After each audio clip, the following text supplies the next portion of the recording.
Hi there, it's me, Finn. And tonight, we're going back, way back, to a time, dusty, dry, slow, and yet full of stories. Yep, the Wild West. You might have seen it, in movies. Saloon doors swinging open, boots, tapping along wooden floors, old revolvers, resting heavy on worn-out belts. Maybe you've even imagined yourself there, cowboy hat tilted just right, horse waiting outside. But, here's something you probably haven't thought much about. What was it really like, for a person just existing in the Wild West? Not the shootouts, not the train robberies, but the little things. What did they eat? Where did they sleep? What did the air smell like? How did they wake up in the morning? And what happened after? Tonight, we'll explore all of that. Because the truth is, you probably wouldn't survive even one day in the Wild West. And no, not because of bandits. Let's start by subscribing. Now, let's ride into the dust, and begin. The sun is already up, by the time you crack your eyes open. There's no rooster, just the warmth creeping in, through a hole in the wooden plank wall, beside your bed. If you can call it a bed. It's a wooden frame, hay stuffed into a sack. It's itchy. Always is. There's a faint scent of dried sweat, and something metallic. It clings to the walls. It's not awful, but it's not fresh either. Pars, just, lived in. You stretch a little, but not too much. The bed creaks like an old fiddle. You can hear footsteps outside. Boots on dry earth. The town is already waking up.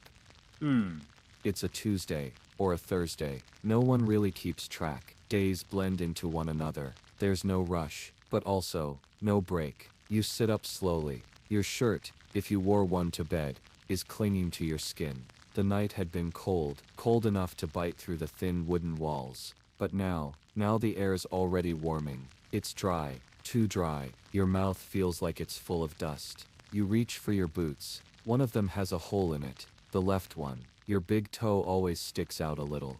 And you've been meaning to fix it, for weeks. You walk over to the chipped water basin. There's a little water left, just a little. You splash some onto your face. It's cold, sharp, but you don't waste it. You catch the rest in your hands, and rub it on your neck. It helps. You don't brush your teeth. Most don't, but you chew on a dry birch twig, just enough to freshen up your breath a little. Some people use charcoal, others, mint leaves. You ran out of those a month ago. Now you open the door. It creaks, slow, tired like the rest of the town. You step out. The sun is blinding. It's barely past 7, and already it's hot enough to fry a tin cup. The main street is wide, dusty, always dusty. There are only about 15 buildings in total. Saloon, general store, sheriff's office, livery stable, a few homes, a blacksmith shed, and that's about it. There's an old woman sweeping her front porch. She's humming. Same tune as yesterday. Always the same. A young boy runs past you, chasing a chicken. Not his. No one really owns anything here. Or maybe, everyone does. You nod at a man standing beside his wagon. He nods back. Nobody says good morning. That's too many words. Too much energy. Time to eat. You head to the saloon. That's not just for whiskey. In most towns, the saloon was the kitchen, the bar, the community hall, everything. You walk in, slowly. It's dark inside, cool at least. Smells like tobacco and coffee, and something frying in a pan. There's a man behind the bar, big mustache, greasy apron. He grunts. That's his way of saying hello. You take a seat at the corner table. Same one as always. The wooden chair wobbles a bit. He brings you a plate. No menu. No asking. You get what's cooking. And today, it's beans. Again, always beans. Cooked slow over the fire with pork fat. Maybe there's a little bit of cornbread on the side. If you're lucky, a slice of onion. The beans are dry, but warm, and filling, and somehow, comforting. The coffee is bitter. No milk. No sugar. Just black water with strength in it. Yep. It keeps you upright. You take your time. There's no rush. You chew slow. Sip slower. No one bothers you. Everyone in here is half asleep. You hear boots on the stairs. Someone else stayed the night in one of the upstairs rooms. Probably a traveler. Maybe a card dealer. Could be a drifter. They don't speak either. Just nod, take their seat, get their beans. After breakfast, you wander out. The sun's higher now, your shadows shorter, heat's rising off the ground in waves. You squint, always squinting in this light. You walk toward the livery. That's where the horses are kept. You don't have a horse today. Traded it 2 weeks ago for a new rifle. That rifle broke, so now you're on foot. The livery keeper is asleep in a rocking chair, hat over his eyes. He snores softly. The horses snort and shift inside the stable. They're calm. Dust sticks to their sides like they're made of parchment. You sit on the fence post for a while, just watching, letting the time pass. That's the thing about the West. You don't fill your days, you let them fill you. The heat grows heavier around noon. You head back toward the general store. Inside, it smells like sawdust and spices. There's a creaky wooden floor and shelves lined with tins, coffee, tobacco, dry beans, salt, flour, soap. You need soap, but you only have 6 cents. Soap costs 10. You ask the shopkeeper if she'll trade. You have a tin spoon. She shrugs and takes it. You walk out with half a bar of soap wrapped in brown paper. You don't mind. It's a good trade. Around afternoon, the wind picks up a bit. Dust swirls across the street like little ghosts. A dog barks once, and then disappears behind a water trough. You find shade beneath the awning outside the sheriff's office. The sheriff isn't around. He's probably in the back room, playing cards or taking a nap. You sit down on the bench, close your eyes. The wooden beam at your back is warm, soft from years of sun. You hear the faint whirring of cicadas. Someone's hammering something 2 buildings over. A door bangs shut, then open again. A laugh floats in from the saloon, lazy and low. You drift into a half-sleep, not really dreaming, just floating. Eventually a boy passes by with a basket of eggs. He drops one. It breaks. No one scolds him. He just picks it up, wipes his hands, and walks on. You blink awake. It's later now. Shadows are longer. You stretch, slowly. You walk back to your place. The wind is cooler now. You fill your basin with a little fresh water from the barrel outside. You clean your hands, your face, your thoughts. Supper is the same as breakfast. Beans, maybe a bit of jerky if you saved some. You chew slow. The air is soft now. Purple streaks in the sky. The kind of quiet that makes your chest feel heavier, but in a good way. You lie down on your hay bed. The wood creaks. The air smells like dust, smoke and pine. And maybe, just maybe, a little bit like peace. You close your eyes, and the West goes quiet again. And that was just the first day. The next morning comes not with the sound of birds, but with the soft, creaky sound of a wagon rolling by your window. A wheel hits a rut in the ground, and rattles just enough to stir you from sleep. Your eyes flutter open.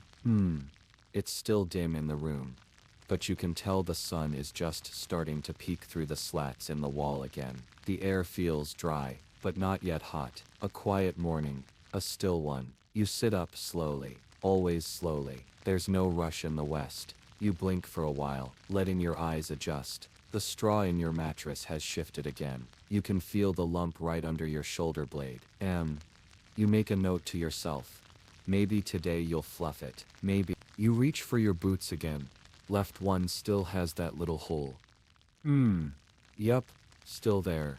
Outside, the town yawns its way into the day. A cough echoes from 2 buildings down. Probably old Eli from the blacksmith shop. He always coughs before breakfast. You take your time washing up. The water in your basin is cold again. A shock to the skin, but it wakes you just enough. You chew the same dry twig to clean your teeth. A mint leaf would be nice. You dream of one. Just one. Green and cool on your tongue. Maybe someday. You step outside and take a deep breath. Warm wood, morning dust, and horses. The saloon doors creak as you push them open again. The man with the mustache nods. The same nod, every day. He's already pouring coffee thick and black. Today's batch smells stronger than yesterday's. Burnt, even. You don't mind. You sit down, and your plate arrives without a word. Beans again. Maybe the same pot as yesterday. A crust of bread this time. A bit hard on the teeth, but it'll do. You chew, slow, watching as a few others drift in. One man with his hat pulled low. A woman in a worn blue dress. A boy with no shoes. No one speaks. Only the sound of cutlery scraping plates. Coffee being sipped, and the occasional chair creak. The day begins to stretch out in front of you, long and dusty. You step back into the sun. Your shadow is thin, tall, pointing down the main street like it wants to go somewhere. But there's nowhere to go. You walk past the sheriff's office. The door is open. Inside, the sheriff snoring from his chair, hat over his eyes. The wanted poster on the wall is curling at the edges. It's the same one it's been for 2 months. The man on it has probably moved on, or died, or changed his name. You keep walking, toward the blacksmith's. The smell of hot iron floats on the wind. Eli's there, sleeves rolled, sweat on his forehead, hammering something into shape. Maybe a horseshoe, maybe not. It's hard to tell. He doesn't look up when you pass. You don't expect him to. You pause at the well. It's quiet here, just the gentle creak of the bucket as it lowers down into the earth. The rope is rough in your hands. The water is cold. You splash a little on your neck, and drink. Tastes of stone and iron, but it's clean. That's what matters. You notice the store owner's son painting the front sign again. He repaints it every few weeks, just to keep busy. The color never quite sticks. Too much sun, too much dust. There's a noise, far off. A whistle. A train maybe, 10, 15 miles out. Faint, like a memory. You pause, listen, but it fades before you can be sure. A breeze picks up, carrying with it a hint of smoke. You follow it idly, and you find yourself behind the saloon, where 2 older men are playing cards on a barrel, pipes resting between their lips. One's winning, the other's pretending not to care. You lean against the wall, arms crossed, just watching. You don't need to play, watching's enough. Their conversation is quiet, scattered. Talk of weather, cattle, maybe a cousin who saw something strange out by the canyon, but no one presses for details. You're there for who knows how long. Time loses shape in places like this.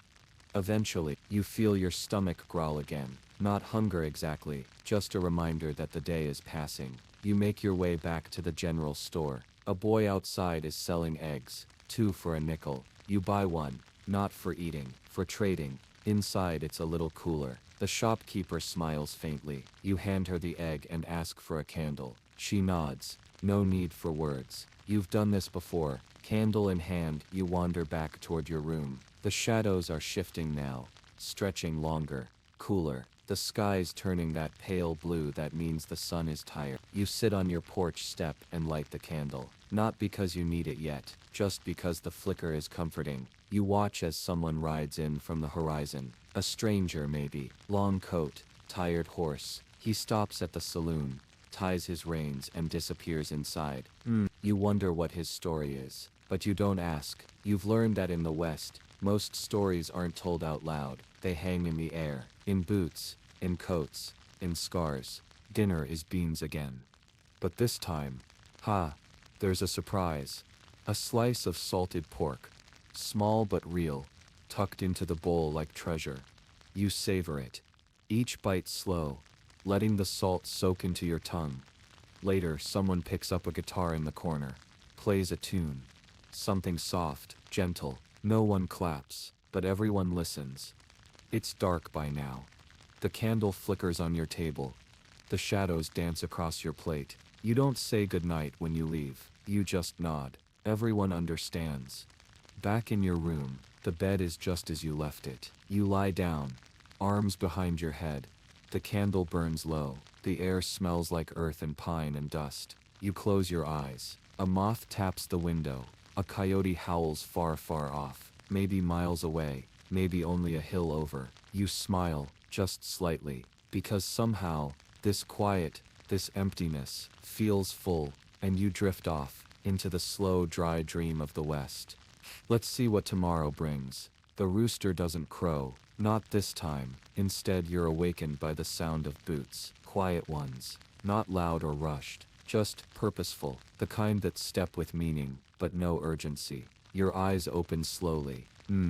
The candle burned itself out sometime in the night. Its smoke left a little trail on the wall, like a memory etched in soot. The room is darker today, cloudy maybe. You sit up, rubbing one eye lazily. You can hear something outside, a wagon wheel squeaking, again. But this time, it sounds heavier, slower, like it's carrying more than it should. You stretch. The kind of stretch that cracks your shoulders gently. Then you swing your legs over the edge of the bed. The floor is cold again.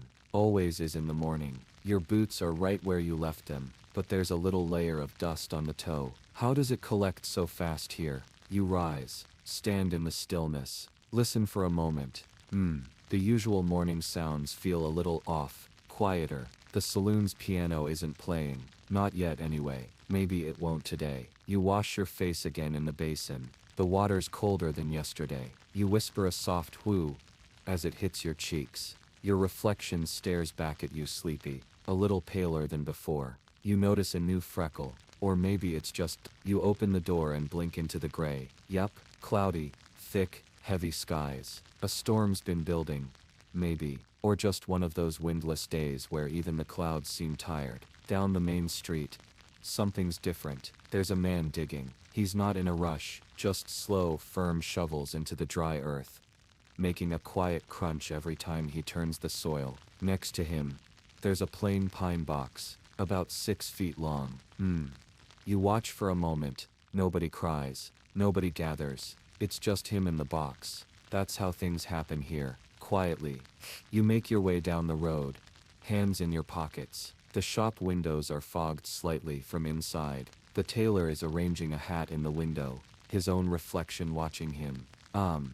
The air smells like leather and cold bread. Someone is cooking biscuits maybe. You stop at the edge of the street and notice how the wind is still today. Completely still. Even the tumbleweed seems too lazy to move. The man at the blacksmith isn't hammering yet. Instead he's stirring something in a pot over coals. Stew, or something thicker. A kind of wax maybe. He glances up, nods once, then back to stirring. You keep walking.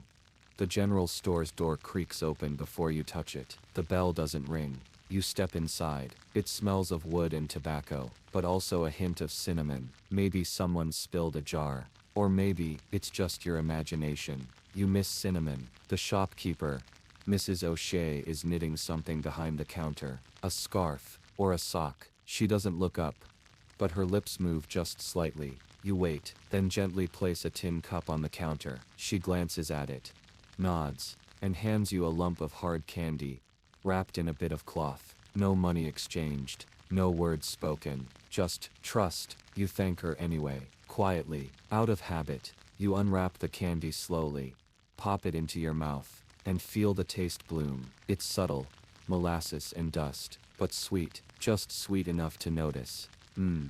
You walk back outside, letting it melt on your tongue. A little boy runs past you barefoot, giggling. His laughter echoes through the emptiness. You smile. Just for a second. You pass the stables. A single horse munches hay. His ears twitch as you pass. You nod to him. He doesn't respond. You turn the corner and head down a less walked path. It curves behind the saloon and dips toward the river. The river. You'd almost forgotten it was there. Just a narrow ribbon of water, cutting through dust and stone.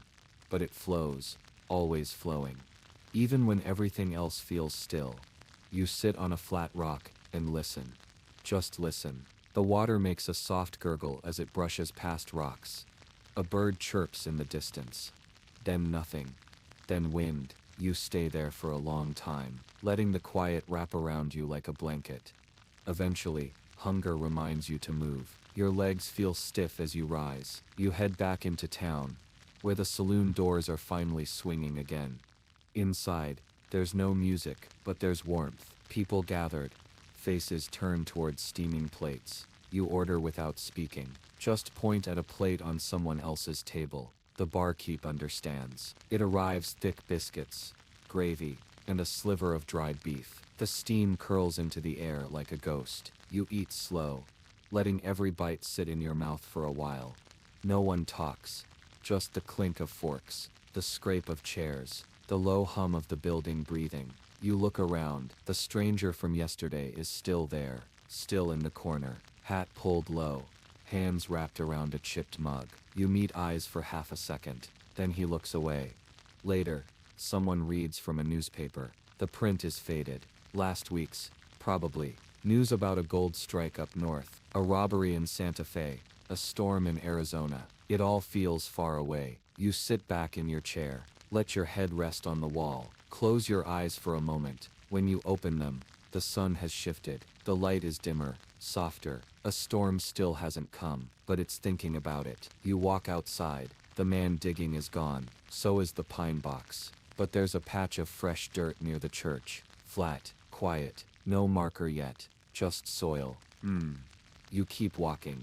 The day drifts. You hear a harmonica from a balcony. You see a dog sleeping in the shade. You spot a feather blowing slowly across the porch of the tailor's shop. You pick it up. It's brown and soft, with just a single stripe of white down the center. You tuck it into your coat pocket without thinking. You keep moving. The evening smells like firewood. Somebody's cooking beans again. You can hear the bubbling from the alley behind the post office. You don't eat this time. You sit on the step of the boarding house and watch as the sky shifts from dusty orange to a deep faded purple. One star, then another, then another. You don't count them, you just watch, and you breathe. Long, deep, calm.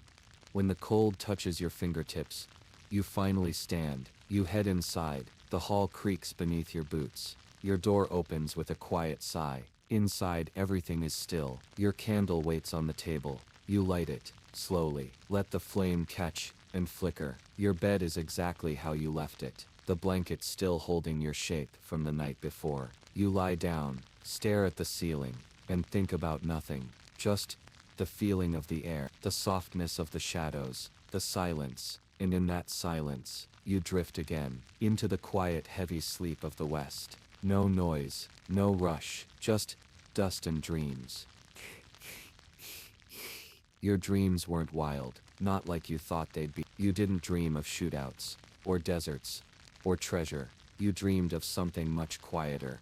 A rocking chair, the sound of beans simmering, someone whistling the same tune over and over again, but softly, like they didn't want to wake anyone. When you open your eyes, the light is blue, that early morning kind of blue. You blink slowly. The candle's long gone. The wick is nothing but a soft curl of ash. You don't remember falling asleep. That's the strange thing about this place. The days fade into the nights, and the nights roll right back into day like they were never apart. You sit up. Your back aches a little, but not the painful kind of ache. Just the kind that reminds you you're alive. From outside, you hear the wind again. It's picking up this time.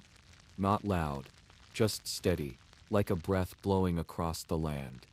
Your boots are colder than usual, must have dropped in temperature last night. The window has fog around the edges.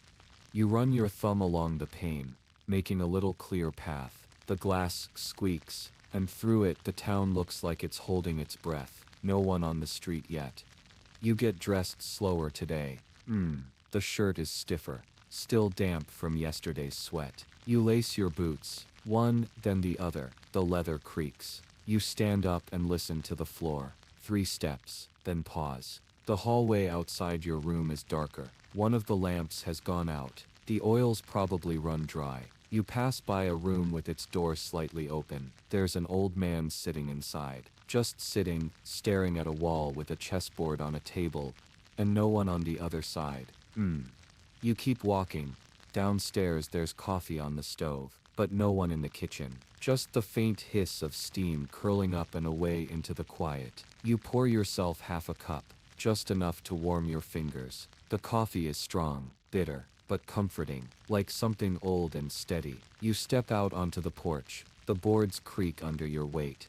Just slightly, enough to say good morning, but not loud enough to wake anyone. The air smells different today. Dust and sage. Maybe someone swept out the stables. Or maybe the winds brought something down from the hills. You sit on the steps and sip slowly. The sky above is all gray and pale blue. No sun yet, just a haze like someone smudged the whole sky with their thumb. You hear something in the distance. Not a wagon, not horses. It's singing, soft, slow, like a lullaby, but in a language you don't know. You stand, follow the sound, down past the well, across the empty road, behind the row of houses that haven't been painted in years. There's a woman sitting on a wooden stool, humming as she shells peas into a tin bowl. Her hands work in rhythm, her eyes half closed, her mouth curled in a soft smile. She nods at you without stopping. You nod back. She keeps singing. You keep walking. Behind the town, there's a path most folks don't take. It leads to the foothills, and eventually, nowhere. But today you feel pulled to it. You walk slow, boots crunch on dry grass and loose gravel. As you move, the noise of the town fades. Not that it was loud to begin with, but now it's like even the ghosts are sleeping. You find an old fence, just posts and rusted wire. One of the posts leans hard to the left, like it's tired. Beyond it, a grove of trees, short, twisted things with silver leaves that whisper when the wind moves. You step over the fence, carefully. The air smells greener here, damp, like a creek might be nearby. You follow the sound of water, small trickling sounds, hidden under the rustle of leaves. And there it is, a spring, just a shallow dip in the land where clear water bubbles up from the earth. Cold and constant. There's a flat rock beside it. You sit, you dip your fingers into the spring. It's ice cold. You pull your hand back and just breathe. You stay there for what feels like hours, watching dragonflies dance, listening to birds you can't name, feeling the wind pass across your shoulders like a sleepy hand. Eventually hunger wakes you up again. You walk back, but slower this time. You pass the same trees, the same leaning fence, the same singing woman, still shelling peas, still humming. Her bowl is full now. She smiles again, like she remembers your face from before. You smile back. In the saloon, the fire is going. It smells like bacon this morning, and cornmeal. You order by pointing again. They give you a tin plate, grits, a biscuit, a thin slice of something you think might be smoked pork. You eat at the same table as yesterday. No one talks. There's a man sleeping upright in the chair across from you, his hat pulled over his face. A fly buzzes near his elbow. He doesn't move. When you're done, you scrape the last crumbs onto your spoon and press them to your tongue. You sit back. Let the warmth settle in your belly. Outside, the wind is whistling low and steady between the buildings. You step out again, and this time, you walk toward the train tracks. They run behind the town, just beyond the old grain house and the warehouse, with no roof. No train has come for days, but the tracks are still there, still straight, still shiny in places. You kneel beside them, run your finger along the cold metal. You press your ear to the rail, like they do in old stories. But there's no sound, just the hum of your own breathing. A boy passes by with a wooden cart. He's collecting firewood. The wheels squeak, one of them wobbling to the side. He doesn't look at you. You don't say anything. Back near the center of town, a woman pins white sheets to a line. They flap lazily in the wind. One of them slips free and sails into the street. Like a ghost, you catch it before it hits the ground. You hand it back. She nods once. No words. You notice that her fingers are cracked, like dry creek beds. Afternoon comes without warning.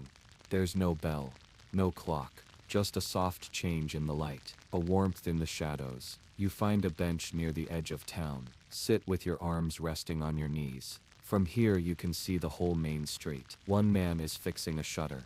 Another leads a horse by the reins. A woman braids her daughter's hair on the porch. The wind pulls a few dry leaves into a little spiral, then lets them fall.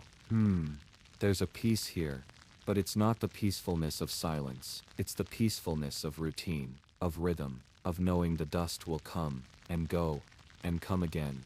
You stay there, watching, breathing, feeling the day move around you like a slow river. Eventually, your eyes grow heavy. You stand, walk to the boarding house. Your steps don't echo. You climb the stairs, not counting them. Back in your room, the sun has drawn a golden stripe across the floor. You sit in the chair by the window. Look out one more time. No one's shouting, no one's running, just the quiet hum of the Wild West, doing what it does best. Waiting. You let your eyes close, and everything fades to quiet. Again, you wake, not from sound, not from light, but from a feeling, a small one, barely there, but just enough to draw you out of that soft floating sleep.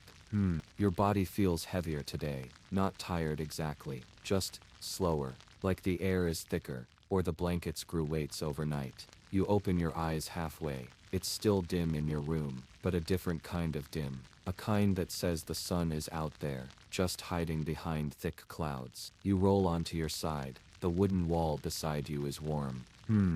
You reach your hand out, pressing your palm flat against it. You feel the heartbeat of the building, soft creaks and tiny movements, like it's breathing too.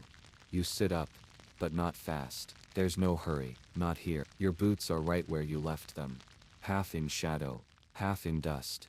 You slide them on. The laces are still knotted from yesterday. Your fingers move without thinking. Outside the room, you hear someone's voice, but only a few words, and not said to you, just someone humming their way through a sentence to someone else.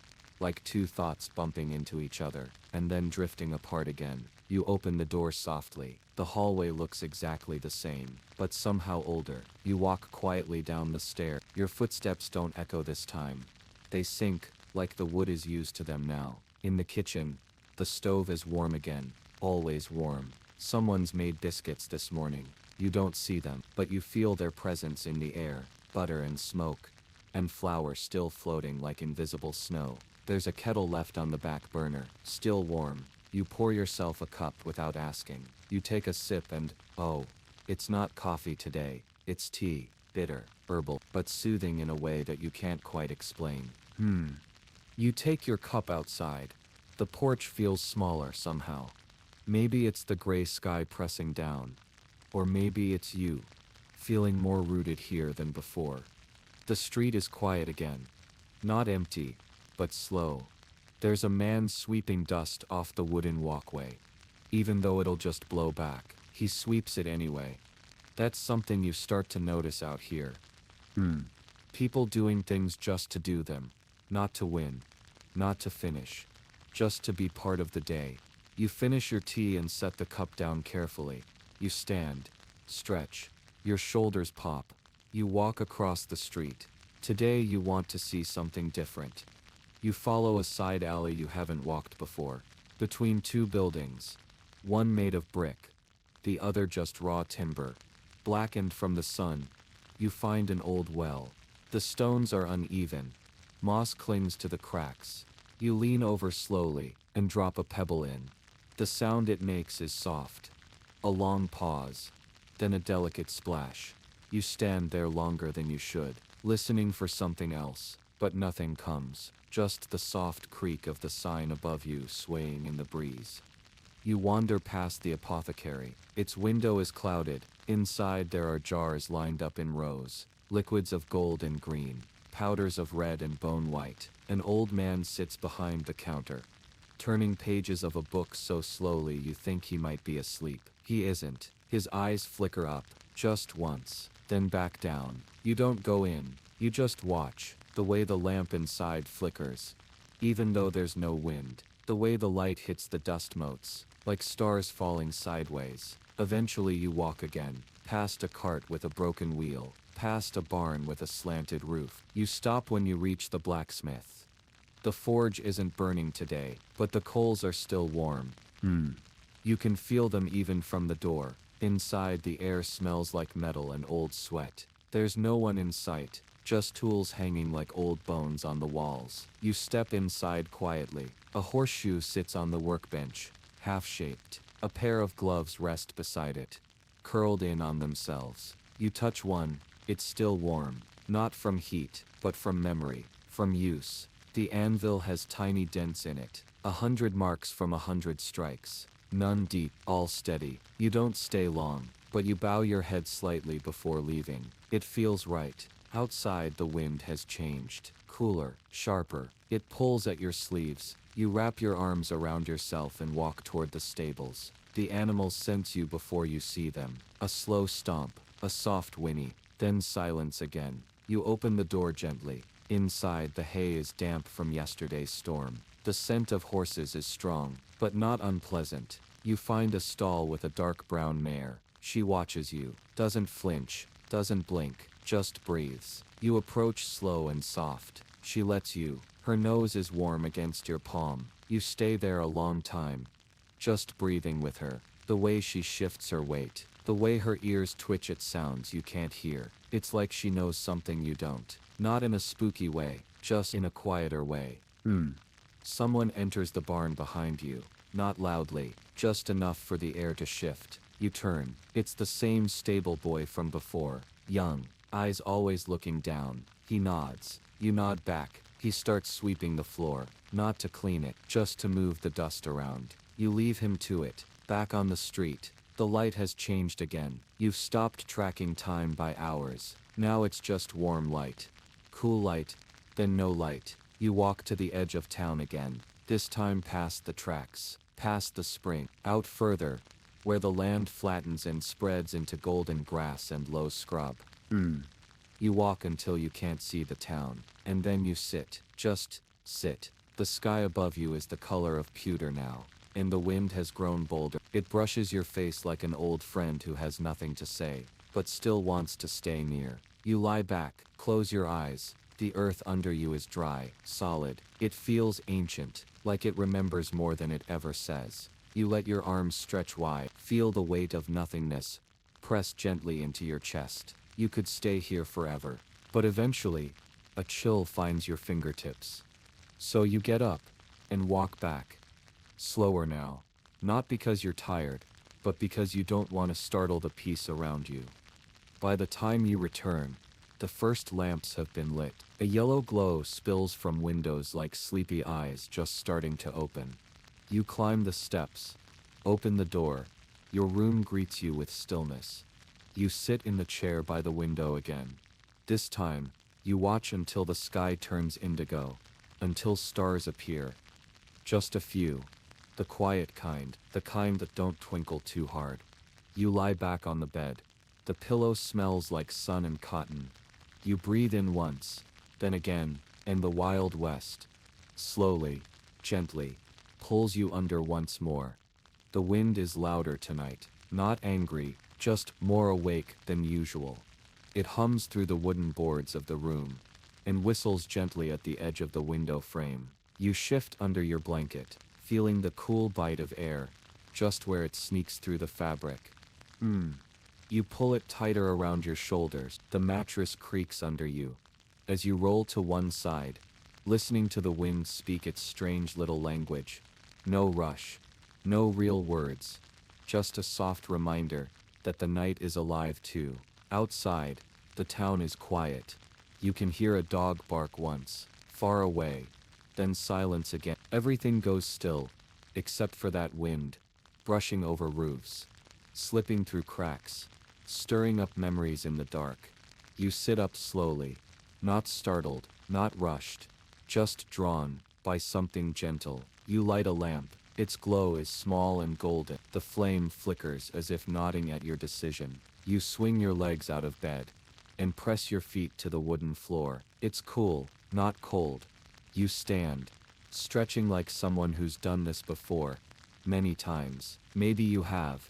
Maybe this isn't your first Wild West night after all. You step quietly into the hallway. The boards creak beneath you, but in a familiar sleepy way, the kind of creak that belongs here. You walk down to the kitchen. There's no fire in the stove tonight, but the hearth still feels warm, as if the day hasn't fully gone. A kettle sits forgotten in the corner. You think about reheating it, but you don't.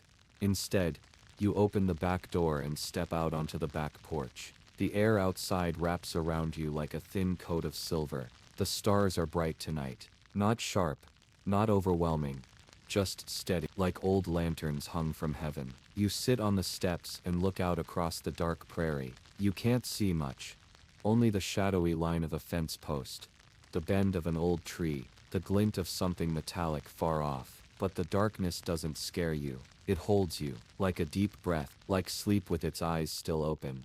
You sit there for a long while, No reason to move. The night doesn't ask anything of you. Then you hear it. A soft rustle. Not threatening. Just a whisper from the barn. You rise slowly. Curious.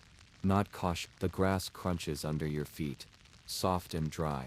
You open the barn door gently, letting it sigh on its hinges. Inside, the lantern is still burning low. The animals barely stir. They know you. You move to the stall where the old mare stands. She watches you, then lowers her head. You brush her mane without thinking, without needing to. The soft bristles of your hand against her fur make a rhythm, like a lullaby. She doesn't move. You don't speak, just breath and presence. The kind of moment that makes the Wild West feel less wild. More something else. More tired. More human. More honest. Behind you, a cough. Not harsh, just dry. You turn. It's the stable boy again. Still young. Still silent. He looks like he hasn't slept. He walks over and offers you a tin cup. It's water. Cool and clean. You thank him with a nod. He nods back, then walks to the corner of the barn and sits with his back to the wall. No words, just quiet. You sip the water slowly, then place the cup down and leave him be. Some people need the night more than the day. You head back toward the boarding house. The windows upstairs are dark now. Only your lamp glows. You climb the stairs. Your boots feel heavier tonight. Or maybe it's just you. You close your door softly and set the lamp down on the little table. The flame dances a little. You watch it for a long time before lying down. And when you do, you hear the wind again. Different now. Softer. Tired too. But the next morning, it's bright again. The kind of bright that doesn't come from sunlight, but from air, from warmth, from something in the sky that feels bigger than weather. You stretch slowly. The floor is warm beneath your feet this time. Your muscles ache a little, but not painfully, just honestly. You get dressed. Move slow. No rush. No one here ever really rushes, unless something is burning. And today, not's burning. You decide to visit the general store. It's on the far edge of town, past the church and the old telegraph pole that leans just a little too far. The walk is pleasant. Dust swirls lightly at your feet. Never clinging, just teasing. You pass two men talking on a bench. Their hats are low, their hands resting on their knees. Their voices are too soft to catch, but the sound is comforting. You nod. They nod back. No smiles, but not unfriendly, just Western. You reach the store.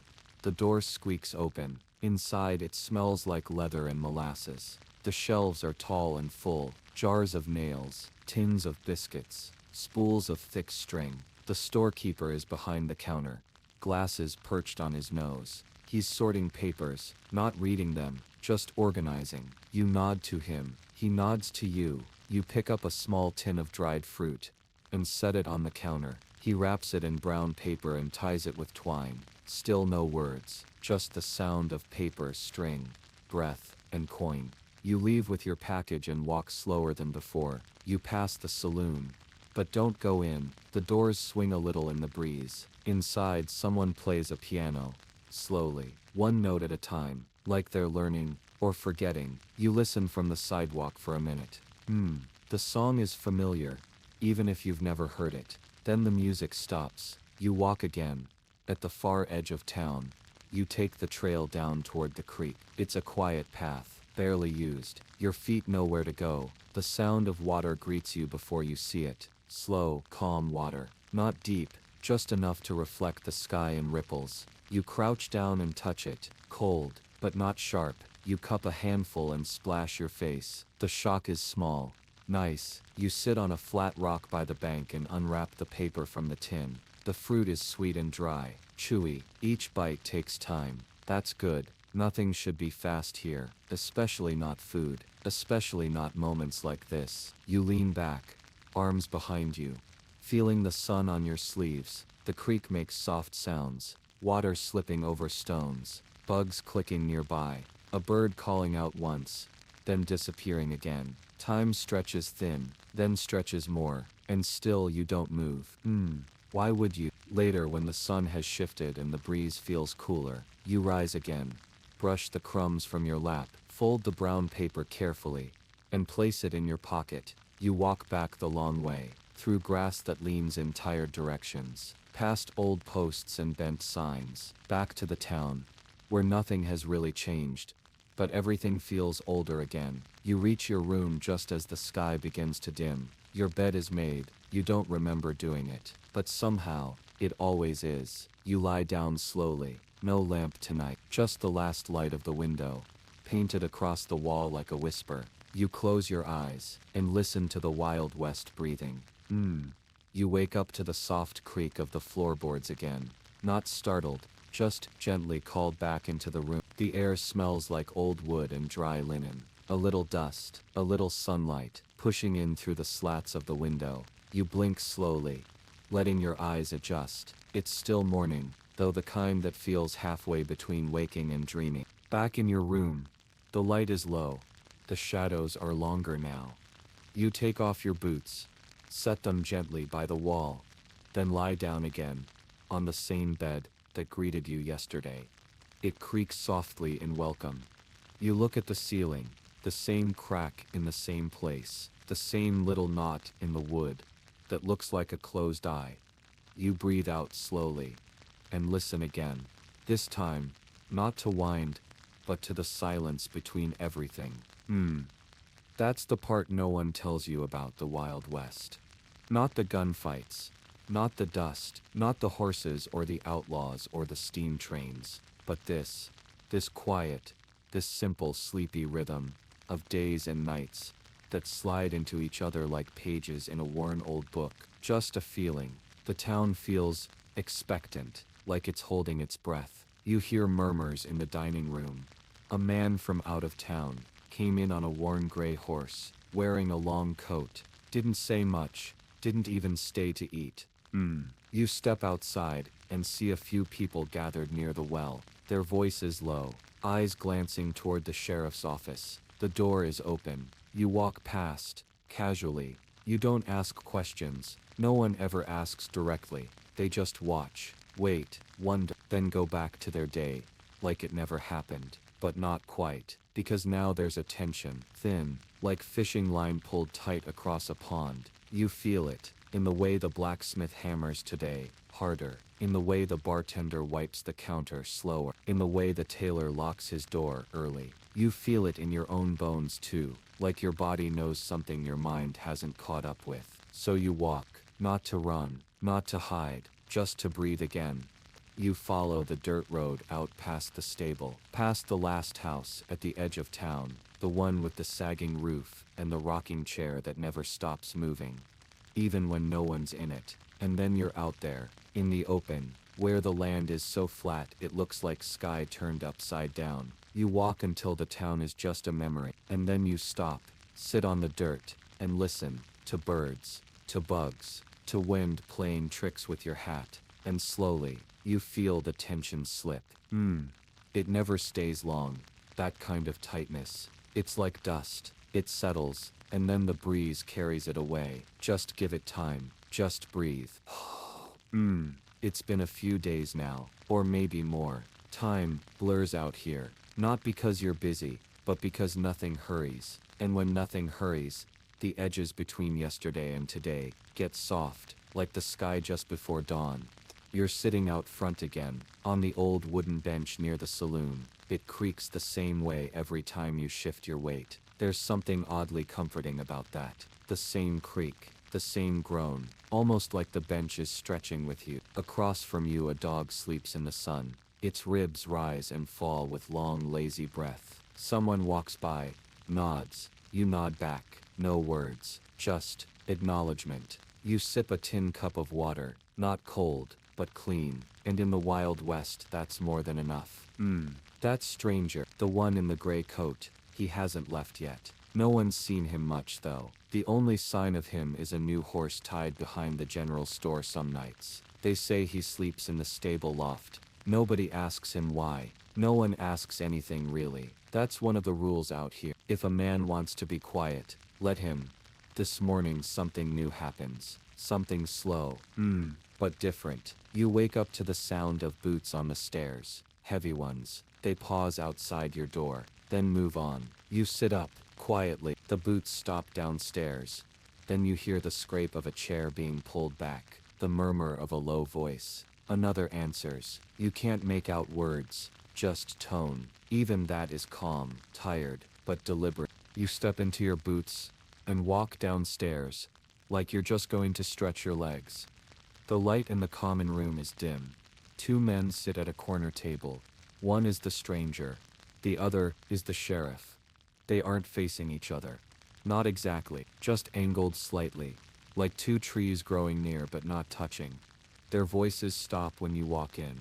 You don't say anything. Just grab a pitcher of water from the side table and pour yourself a glass.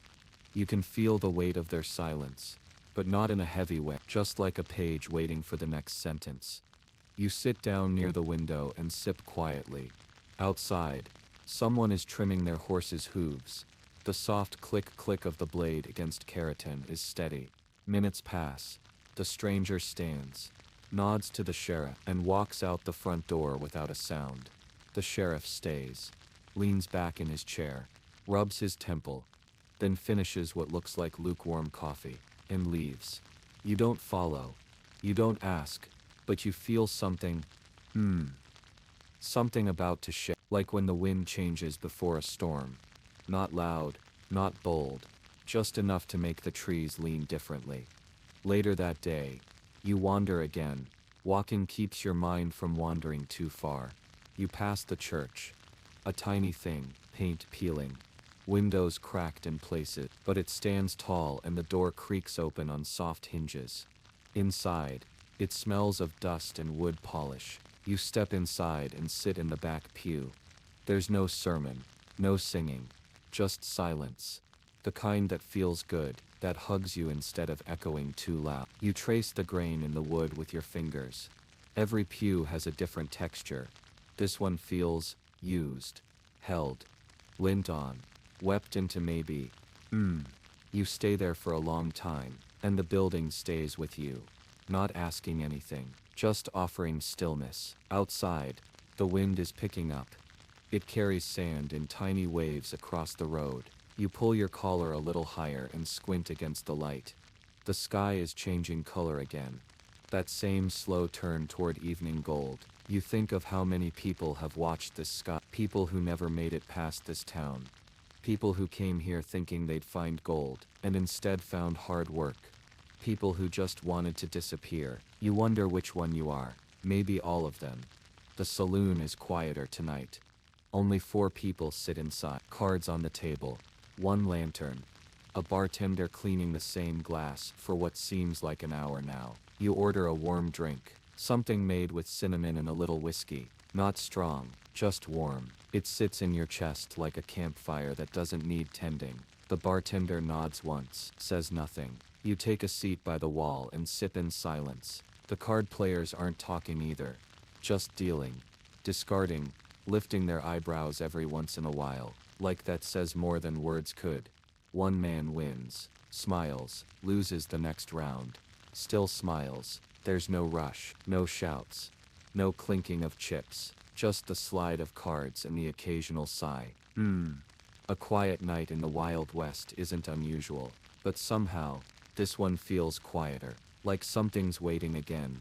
Or maybe you're imagining it. Maybe this is just what peace feels like when you're not used to it.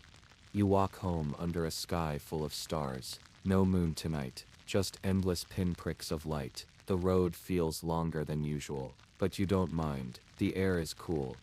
You pass a lantern hung outside the stable, swaying gently in the breeze. The stranger's horse is there, still tied, still calm. You pat its flank once. It doesn't move, just breathes. Like everything else out here. Back in your room, you light a small candle, not because you need to see but because the flicker reminds you you're here, that today is ending, and that's enough. You lie down, pull the blanket up to your chest, close your eyes, and feel the room breathe with you.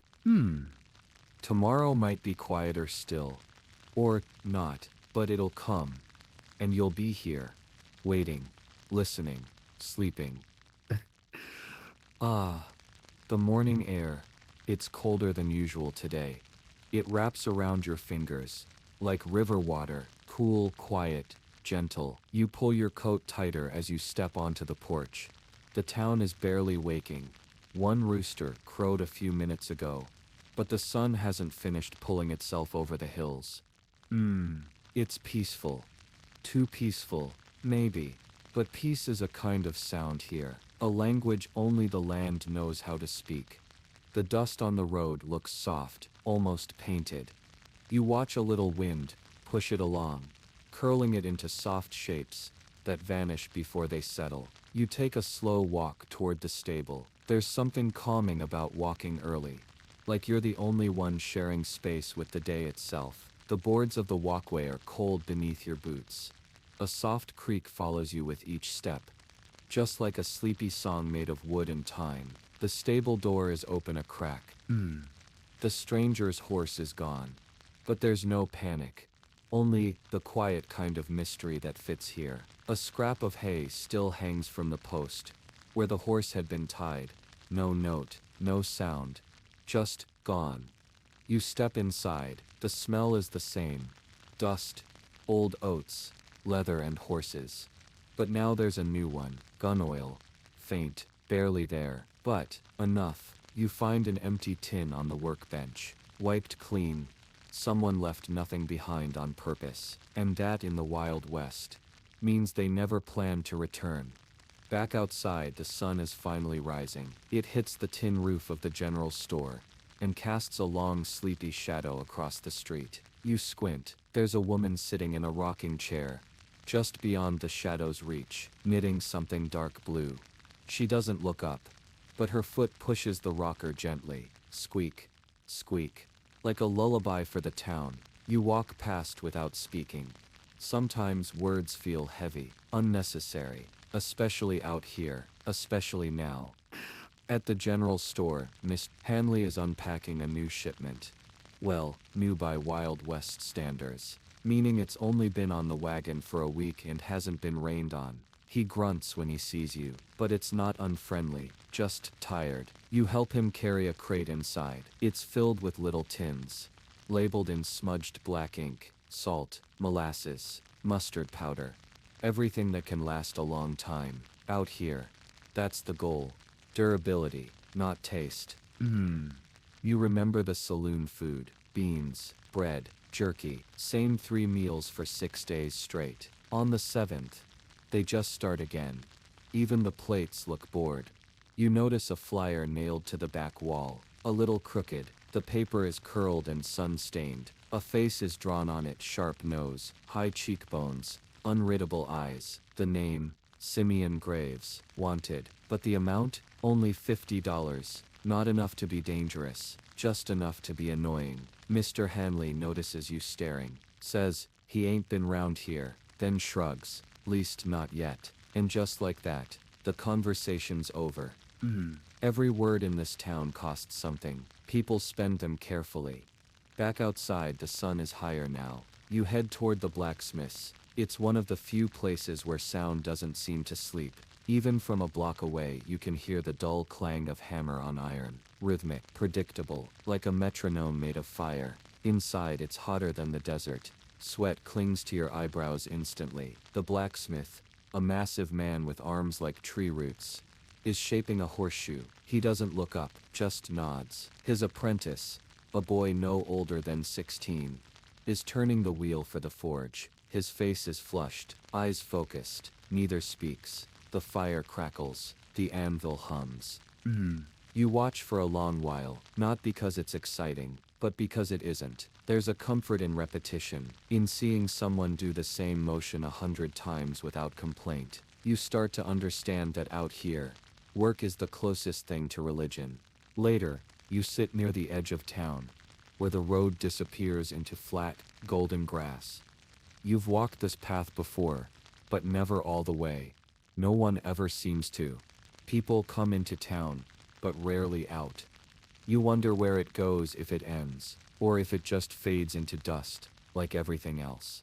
A breeze picks up, carries the scent of something faint, maybe wild sage. Maybe someone cooking something with onions. Maybe your imagination. Still, you smile. Because in a place like this, even imaginary smells feel like company. You find a book tucked under your mattress when you return to your room. That wasn't there before. The cover is faded green. The pages are soft, yellowed at the edges. Inside, it's a diary. No name, just thoughts. Short ones. I traded my last 3 bullets for flour today. I think my boots are haunted. I saw something move in the well. I don't think it was a frog. And finally, if I disappear, I hope someone finds this. You close it gently, set it beside your candle. Night falls quietly again. No storms, no loud horses, no saloon fights. Just quiet. Even the crickets seem tired tonight. You sit by the window and stare out into the dark. Somewhere far off, a coyote calls. Then, silence again. You stretch your arms above your head, feel your spine click softly. This place is getting into your bones. Not like a sickness, more like a shadow you've grown used to. A rhythm, a pace. You blow out the candle, climb into bed. The sheets are still warm from the afternoon sun. You lie still, and the world lies still with you. Outside, the wind whispers through the cracks in the wood. Inside, you breathe, one breath in, one out, and again, and again. Whatever tomorrow brings, you'll be ready, even if all it brings is more quiet, and dust, and the slow creak of boots on wood.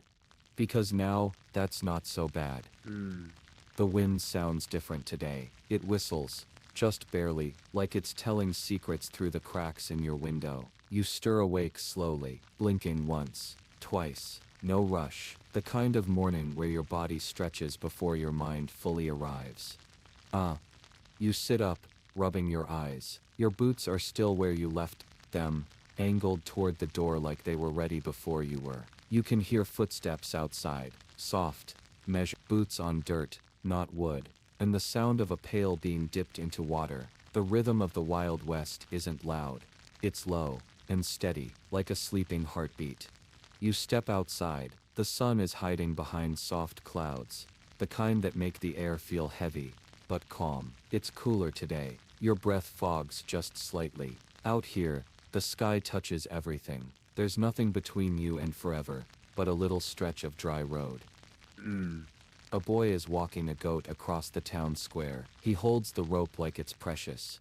Not because the goat might run, but because it's the only rope he has. And in the West, rope is gold. You wander down past the apothecary's shop. It smells like herbs today. Dried lavender, maybe, and salt. Inside, Miss Adeline is grinding something with a stone pestle. She sees you through the open door but doesn't wave. She just nods once, gently, like you're a familiar chapter in a quiet book. You nod back. You keep walking, past the last fence and out where the ground changes. No more dust here, just flat land, dry grass, and silence so deep it feels like the earth is sleeping beneath your feet. In the distance, the prairie rolls on, like the ocean without water. Every now and then, a rabbit darts through the tall grass, but mostly, you find the old windmill again. It turns slower now, its wooden blades creaking softly. There's no one here. Not anymore.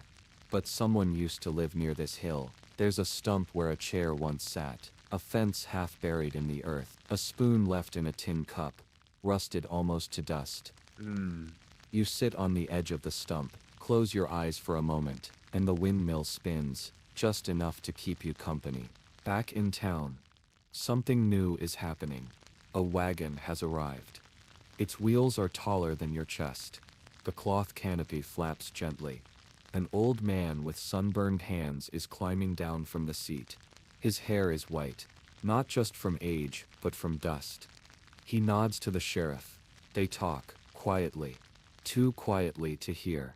Then the old man opens the back of the wagon. Inside are books. Dozens of them. Stacked and tied with leather straps. Some are thick and heavy. Others are small, with pages curled like autumn leaves. Children start to gather. They whisper. Then they wait, and the old man begins to hand them out, one by one, not to own, but to borrow. A traveling library. It doesn't stay long. Maybe a few hours. Then the man loads the books back in, and just like that, he disappears down the road. No announcement. No farewell. Just dust rising behind wooden wheels. You think about how strange it must be, carrying stories across towns where most people live without them. But that's the thing. Out here, the story isn't in the book.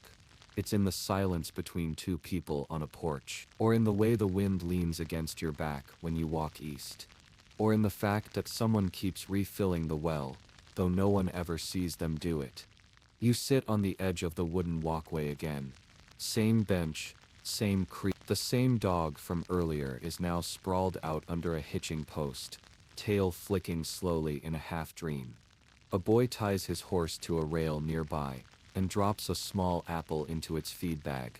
No one says thank you, but the horse nods, and the boy smiles.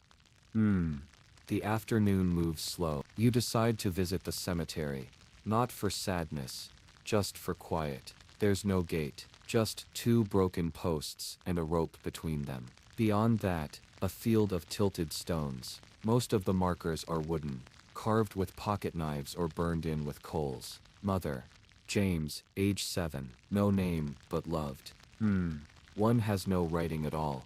Just a small stack of pebbles, balanced carefully, like someone comes here often and never forgets. You sit near that one, not too close. You don't want to disturb its peace. You just listen to the wind slide between the grass. Time doesn't move the same way here. You lose track of hours, of minutes. You only know it's evening when the light starts leaning sideways. You walk back toward town with your hands in your pockets. The sheriff is sitting on a chair outside his office, hat low over his eyes, a cup of something warm in his hand. You don't ask what. You just nod. He nods back. That's how conversations happen in the Wild West, through nods, through shared silences. Later that night, someone plays a harmonica by the saloon. Not a song, really, just sounds. Long notes, wavering, blue and gold and soft in the dark. It echoes down the street and bounces off the buildings like it's looking for someone to remember it. You sit by your window again.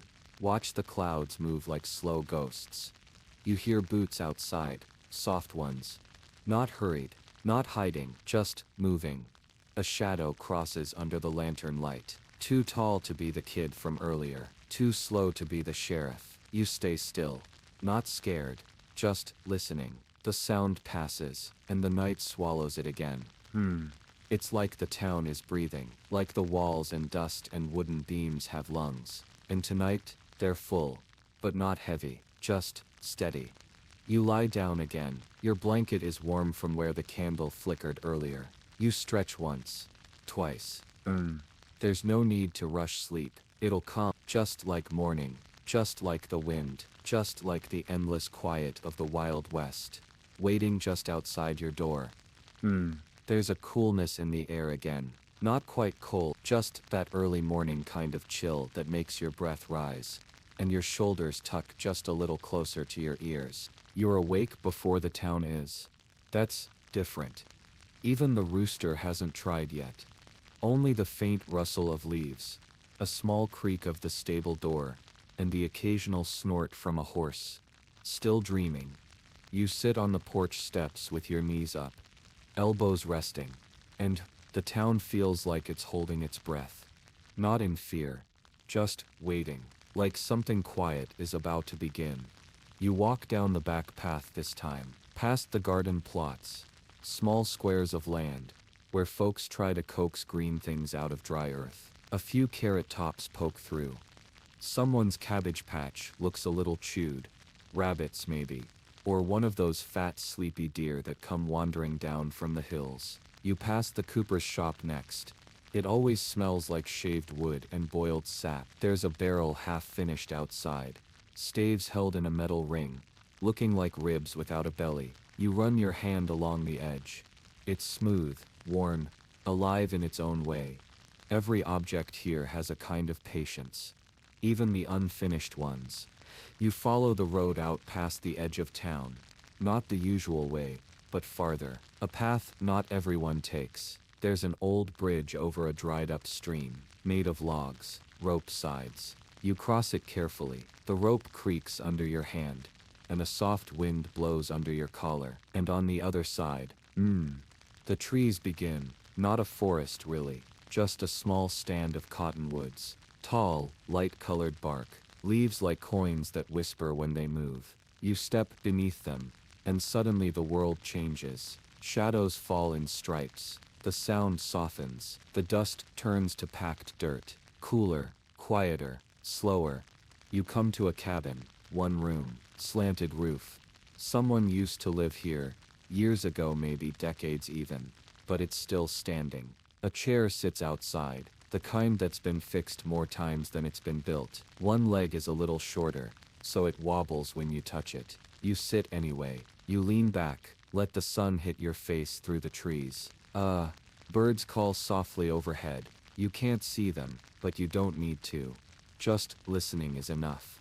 Inside the cabin is empty, except for a shelf, one spoon, a chipped mug, a tiny wooden box with nothing inside but dust and one button smooth and hand-carved. No one will come for it. And yet, someone left it carefully, tucked in the corner, like it still meant something.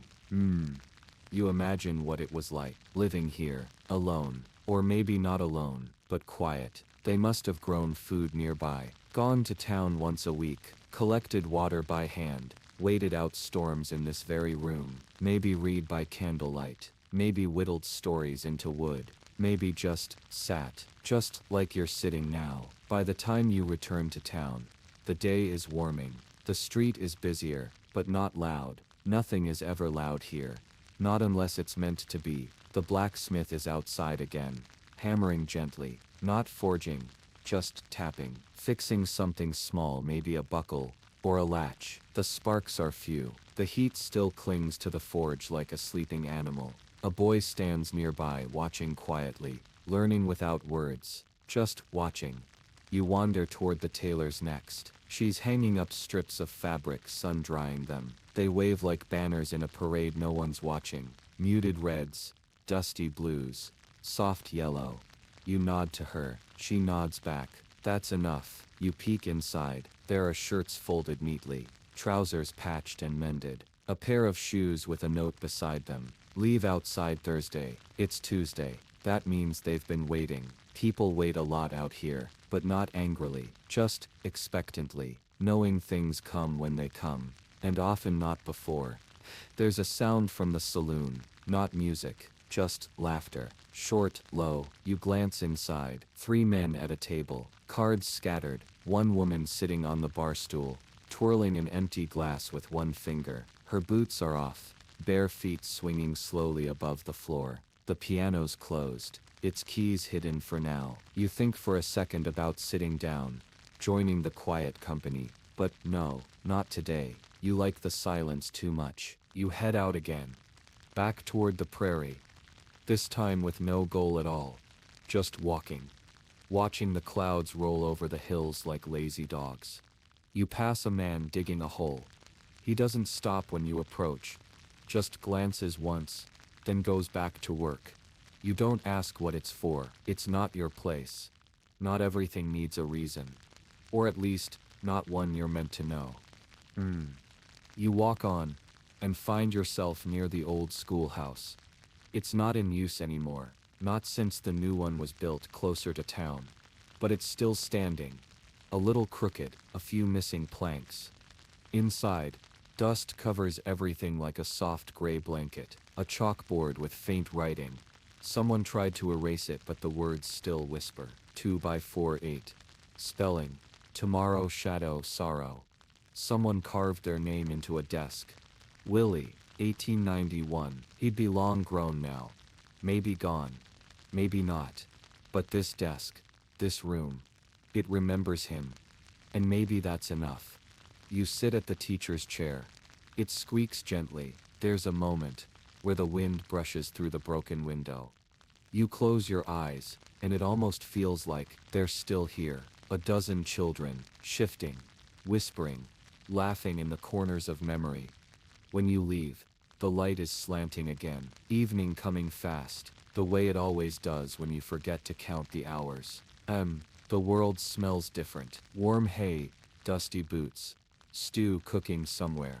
That kind of end-of-day scent. You walk slower now, not tired, just full, like the day gave you something you can't name, but don't want to lose. A softness in your chest, a quiet in your step.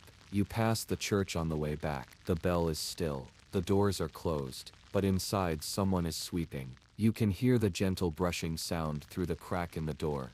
Back home, boots off, candle lit, the sky turns lavender outside your window. A soft, tired color. You stretch once, twice, blanket pulled over your lap, the same chair, the same table, but somehow everything feels more like the day added layers you didn't know were missing. And the Wild West, in all its dust and stillness, keeps breathing. You close your eyes, the wind nudges your shutters, the floor creaks under the weight of silence. The candle flickers once, and goes still. The night has passed quietly. No gunshots, no coyotes, not even the sound of boots on the front steps. Just wind across dry grass, and a room that still smells faintly of last night's candle wax. You rub your eyes gently, and listen. There's a bird outside. A low, slow trill. Then a second bird joins in. Then silence again, as if the world is testing its own voice.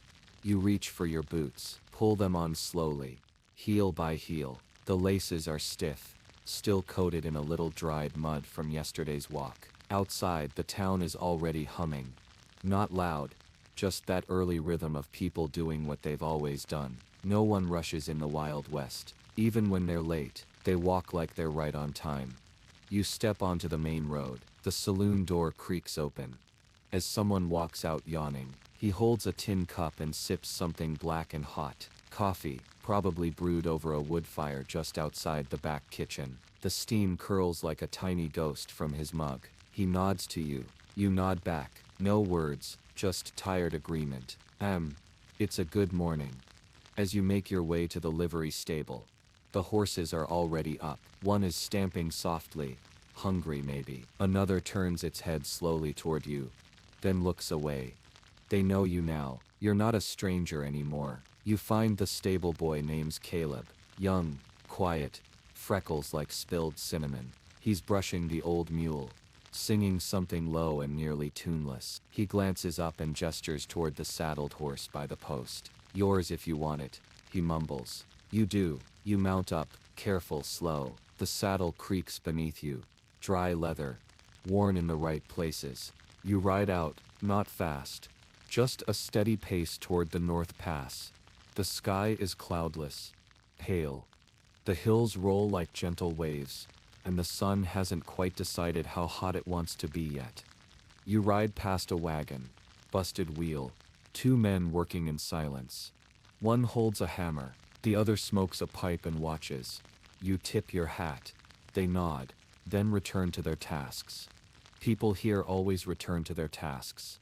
By the time you reach the creek bend, the day has begun to stretch its legs. The heat lingers now, not heavy, but present. You pause to let the horse drink. It lowers its head, lips curling at the water's edge. You hear frogs. One jumps, plops into the shallow current.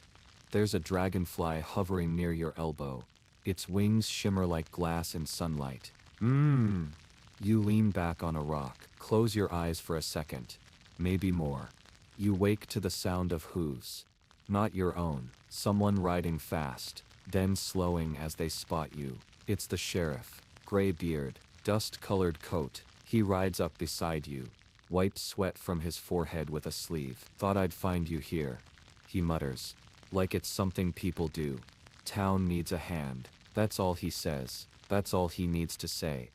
You follow him back. Your horse knows the path now. No guiding needed. Just rhythm. The ride feels quicker somehow. Maybe because you're not alone. Maybe because your mind is already back in the town square. When you return, you see what the sheriff meant. There's a wagon stuck in the mud near the well. Two women, one older man and a boy with a twisted ankle trying to lift a wheel that's too heavy for them. You and the sheriff step down without speaking. You both grab the back end. lift together. The wheel slips once, then slides up over the rut and clicks into place. The boy exhales a sharp little ha, like he didn't think it would work. The man nods. The women thank you, then drive the wagon slowly onward. No applause. Just done. That's how problems get solved here. Not quickly, but completely. Later you find yourself on the dry goods porch. The owner's sweeping again. He always is. The same spot, over and over. Even when it's already clean. He's humming a tune no one knows the words to. Inside, the store smells like cinnamon, cloth, and a little molasses. There's a new barrel of pickles. A stack of flour sacks with one torn slightly fine white dust clinging to the floorboards below. You watch a little girl counting copper pennies in her palm, lips moving silently. She's deciding, candy or marbles. Hard choice. She picks candy, tucks it carefully in her pocket, leaves with a smile bigger than any coin. You sit on the porch a while, just listening, boot heels on the boardwalk, the clink of glass bottles inside the saloon, a horse sneezing by the post. The world moves slowly here, but it never stands still. The evening creeps in gently. Shadows grow taller than the people who cast them. The smithy's fire is glowing low again. Not hot now, just warm. Like a final breath before sleep. The tailor's shutters are closed. The sign in the window reads, "Gone to supper." Supper. You forgot about food again. It happens. You head toward the boarding house. Mrs. Lyle greets you at the door. "Stew's still warm," she says without looking up from her knitting. You nod. Inside, it smells like boiled meat, onion and salt biscuits. There's one plate left on the table. One chair pulled out slightly. You sit, eat slowly. The meat is tough but honest. The broth, thin, but hot. The biscuit crumbles in your fingers. Nothing fancy, just enough. After supper, you walk the back path home. The stars are already out. Bright tonight, the kind that hum faintly, like distant music in the sky. You stop by the old chapel, not to pray, just to listen. There's a candle flickering in the window. No service tonight, just someone sitting quietly inside. Maybe the preacher, maybe not. You don't go in. You don't need to. Some places are meant to be seen from the outside. You make it back to your little room. The door creaks open like it missed you. Inside is cooler now. You light your candle again. Pull off your boots. Stretch. Sit by the window. The breeze carries a song. Someone's singing down by the stables. Low and slow.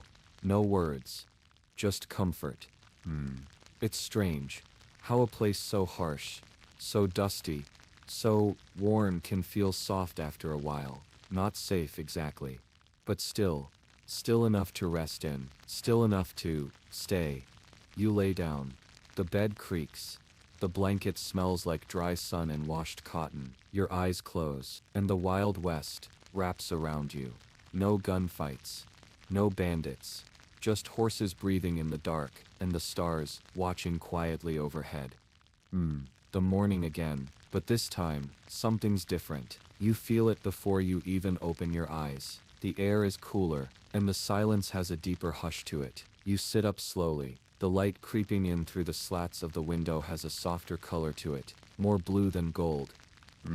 Must be earlier than usual. Maybe just before sunrise. Maybe not even 5 yet. You stretch your arms out wide and listen. No sounds from the saloon. No footsteps. Only the long exhale of wind, moving through the cracks of the old town. You pull on your shirt. Still smells a little like campfire. Your boots creak as you lean down to grab them from under the bed. One has a pebble inside. You tip it upside down and let it fall to the wooden floor with a tiny tick.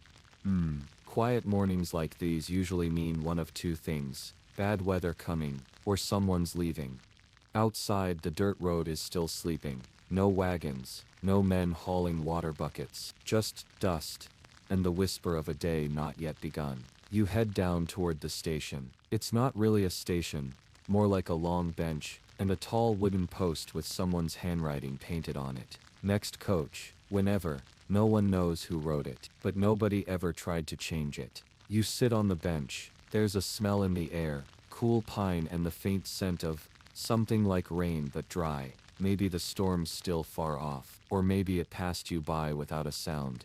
Down the way, you see someone approaching. A figure walking slow, dragging something behind him. A long roll of leather, maybe a bedroll, maybe something heavier. As he gets closer, you recognize him. It's Jasper. He's not from here, not originally, but he's been around long enough that nobody remembers when he first showed up. Some say he was a scout, others say he just wandered in, looking for work and never left. Today, he's leaving. He doesn't say goodbye, just nods once. Tight grip on the bedroll, boots worn down to nothing, hat tilted just enough to keep the sun out of his eyes. You wonder where he's headed, but you don't ask. People in the Wild West don't say where they're going unless they're trying to sell something. A wagon rolls by slowly, pulled by two mules with patches of gray fur under their bellies. The driver has a pipe in his teeth, and one glove missing. He's humming. The wheels squeak with every turn. You stand and head toward the smithy.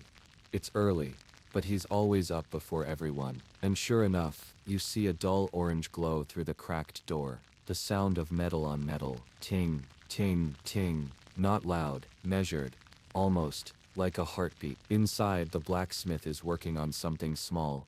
Maybe a latch, maybe a spur. His apron is stained with soot and oil. He doesn't stop when you walk in, just says quiet one this morning. You nod. He gestures with a tilt of his head toward the wall where some tools hang. You know how to oil one of those? You don't answer right away. Then, you walk over and grab the long-handled wrench. Sit down on the stool by the lamp. You work slowly. The oil smells strong, but warm, like something living inside a bottle. Hours pass. The sky brightens, but the clouds hang low and heavy. By midday, the wind starts to pick up. Dust lifts from the road and dances in little spirals, like ghosts twirling through the air. You see the undertaker walking to the chapel. He's wearing all black again. Not because anyone died, that's just what he wears. He walks like his boots are made of stone. But his face is soft. Not tired, just quiet. You wave. He tips his hat. That's enough. Words feel heavier out here. Like each one costs a bit of breath. Later, you make your way to the back of the general store. Not the front porch this time. The back, where the owner keeps the barrels and crates and broken things not worth fixing.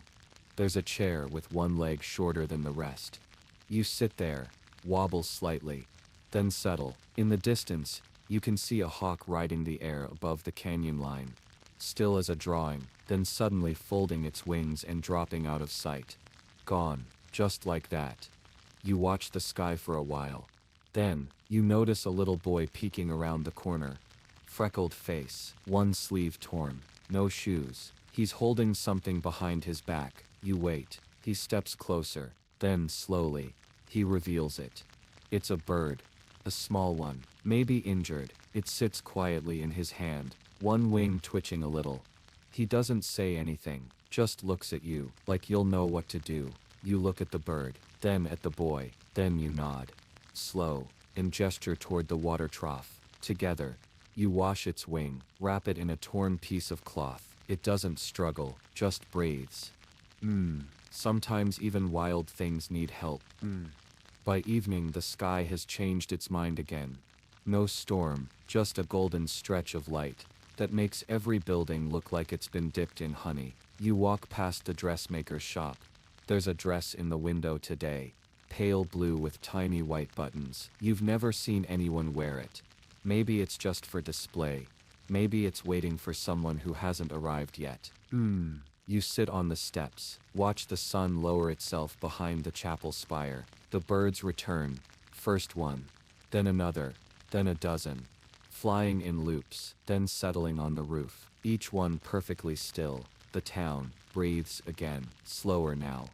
You head to the saloon, not for a drink, just for the piano. There's an old man who plays sometimes, doesn't speak a word, but his fingers know more than most preachers. Tonight, he's playing something soft, something with long pauses between the notes. You sit in the corner, close your eyes. The room smells like tobacco and lemon oil. Someone sneezes upstairs. Someone else coughs. The piano continues. You feel your shoulders drop just a little, like they forgot they were tense. It's a good sound, not perfect, but honest. Eventually the man stops playing. He stands slowly, doesn't bow, just nods once, walks out, leaves the piano open, one key still pressed down a little crooked. You walk over, press it once, just once. The note rings out and fades. You walk home under a sky now dressed in navy blue. No clouds, no sound, just your boots and your breath. You stop once at the hitching post, pat your horse on the side. It snorts softly, then rests its head against the beam. Another day survived, but barely. The Wild West doesn't make things easy, but somehow, even the hardest days have quiet endings. You return to your room, kick off your boots, sit on the edge of the bed, reach for the cup of water by the windowsill. It's warm, but wet. Good enough. You stare out the window for a long time. Then, pull the blanket over your legs. Close your eyes, and wait for sleep to find you. Outside, a cricket begins its song. Low, steady, repetitive, like a lullaby written just for you. And the stars, well, they blink once, then settle in too. It's still dark, not pitch black, but that slow gray that melts in just before sunrise. You're awake, but just barely. You turn over in bed, and stare at the ceiling. The wooden beams above you creak every now and then, like they're stretching too. You can hear the faint chirping of a bird. Just one. Might be the one the boy brought you yesterday. Could be. You swing your legs down, and the floor feels cold against your bare feet. Yup, colder than usual. The window's a little foggy. You wipe it with your sleeve. Outside, a soft mist covers the ground like spilled milk, hanging low, just above the dirt. Nothing's moving. Nothing wants to just yet. Even the wind seems to be sleeping. You step outside and breathe in the morning air. It's damp, fresh, smells like wet wood, dust, and a little something sweet. Maybe sage. You follow the small trail down toward the livery. The horse is awake before you as usual. He's pacing a little, impatient. You run your hand over his mane. He stops pacing, just stands there with you. Two souls waiting for something to begin, even if it hasn't arrived yet. After a while, the sun starts to show itself, slipping out slowly, like it's being careful not to wake anyone. The sky's painted in soft orange and washed out pink. No clouds, just color. You decide to wander, no real plan, just walking, boots crunching on soft gravel. There's a long stretch of fence near the southern end of town. No one really knows why it's there, doesn't keep anything in or out, just exists. You lean against it for a moment, feel the rough splinters dig into your sleeve. Then, from across the field, you hear something strange, a humming, low and steady. You squint. There's a woman. She's standing in the grass with a large basket on her hip. Her dress is simple, light tan frayed at the bottom. She's not facing you, just humming to the air. You don't move. You just listen. The melody is old, the kind of song that feels like it was passed down by someone who never knew how to write. It clings to the breeze, then fades. She turns, sees you, smiles but doesn't wave, then walks back toward her small cabin near the woods. You don't follow. Some moments are meant to stay small. Back in town, the post rider has arrived. His coat is soaked with morning dew, and his horse is trembling. He throws down a sack of letters and grumbles something under his breath. The sheriff nods, picks one envelope off the top and tucks it into his vest without opening it. Mail out here doesn't come every day, sometimes not even every week. Most of the letters are never claimed. They sit in a wooden box, slowly curling at the edges, until the ink fades to dust. There's one with your name on it today. You didn't expect that. You take it gently. The paper is thin and smells faintly like smoke and flowers. There's no return address. No real handwriting either. Just a small drawing of a star on the back. You slip it into your pocket. You'll open it later. Maybe. Or maybe you'll just keep it unopened. Some words do better when left inside the envelope. Later that day, you walk toward the far end of town. Past the stable, past the abandoned church, and down the old trail that winds toward the canyon. The rocks are dry and flaky beneath your feet, red like rusted iron. You reach the ledge where the land just drops off. Below, The canyon stretches wide and empty, like the earth just cracked open and sighed. You sit on the edge, careful, quiet. In the distance, an eagle circles, then glides toward the trees. There's something peaceful about this spot, like it doesn't belong to the town at all. You stay for a long time, not thinking, just being. When you finally return, it's near supper. The town is slow again. The general store has closed early. The lamp in the undertaker's window is lit, casting a small yellow glow onto the porch. You stop at the saloon, not for whiskey, just for stew. It's rabbit tonight. Not too salty, served in a dented tin bowl with a chunk of bread on the side. You eat slowly, chew carefully. Even stew feels like something sacred after a long walk. There's a man at the corner table reading aloud. His voice is deep and warm. He's not reading to anyone in particular, just reading. Words tumbling into the air like logs into a river. Nobody stops him. Nobody complains. Sometimes silence and stories are the same thing. As night falls, a soft breeze picks up again. Lanterns flicker. The stars appear one by one, slow and steady like a candlelit march across the sky. You sit on the porch of your room, listening. You can hear someone laughing softly in the distance. Not loud enough to know who, just enough to know they're out there. Alive. Warm. You feel something inside you settle, like a heavy book finally finding its place on the shelf. The Wild West isn't gentle, but sometimes it's soft in small ways. A loaf of bread, a silent smile, a bird healed, a stranger's song. You lean back, close your eyes, and let the world fade, just for a while. Somewhere down the trail, the woman is still humming, maybe to herself, maybe to no one, maybe just to the stars. They hum back, quietly, because even the sky listens here. Yep, you're up again before the sun. Feels like even the shadows are still asleep. Your boots are where you left them, right beside the door, dusted lightly with dry earth. You slip them on without lacing. No need, today isn't rushed. You step outside, slowly. The wood of the porch creaks with each step.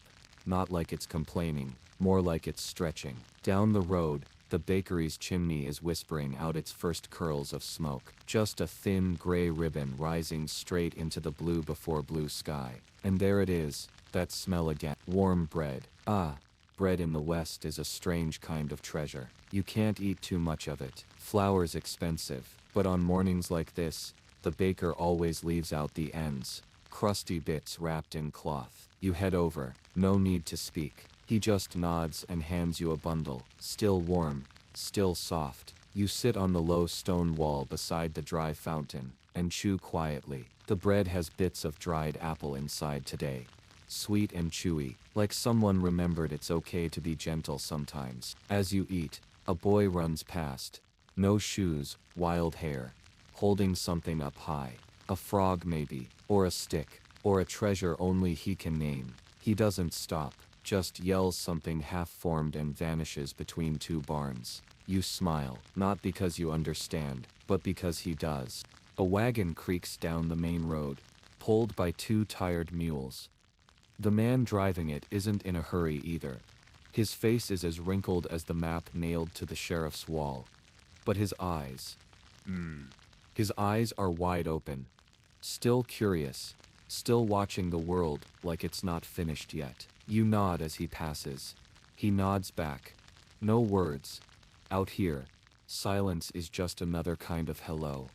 You decide to walk out toward the mining hills today. Not for gold. Gold's gone, mostly. But for something else. Just to see. The hills are quiet. No picks, no shouts. No carts rattling over rail. Just wind. Just dust. And the soft crunch of your boots on scattered stone. You pass a collapsed shaft entrance. The wood frame has caved in, half swallowed by the hillside. There's a rusted lantern still hanging there. You reach out and touch it. Cold, solid, and still there, like it's waiting for someone. Or maybe, refusing to leave. You don't stay long. The hills aren't places you visit without a reason. They remember things here, things no one talks about. By midday, You find yourself back near the creek. The water's low, but clear. You kneel, dip your fingers in. It's cold. Ah, sharper than you thought. You cup your hands and sip a little. The taste of minerals and snow melt. The kind of taste that tells you you're alive. A deer is standing on the far side. Not moving, just watching. She doesn't run. You don't reach. It's a quiet agreement. She belongs to the land, and you're just visiting. You stay there together for a while. Just breathing. Just existing. Then, without a sound, she turns and disappears into the trees. Some goodbyes are better without words.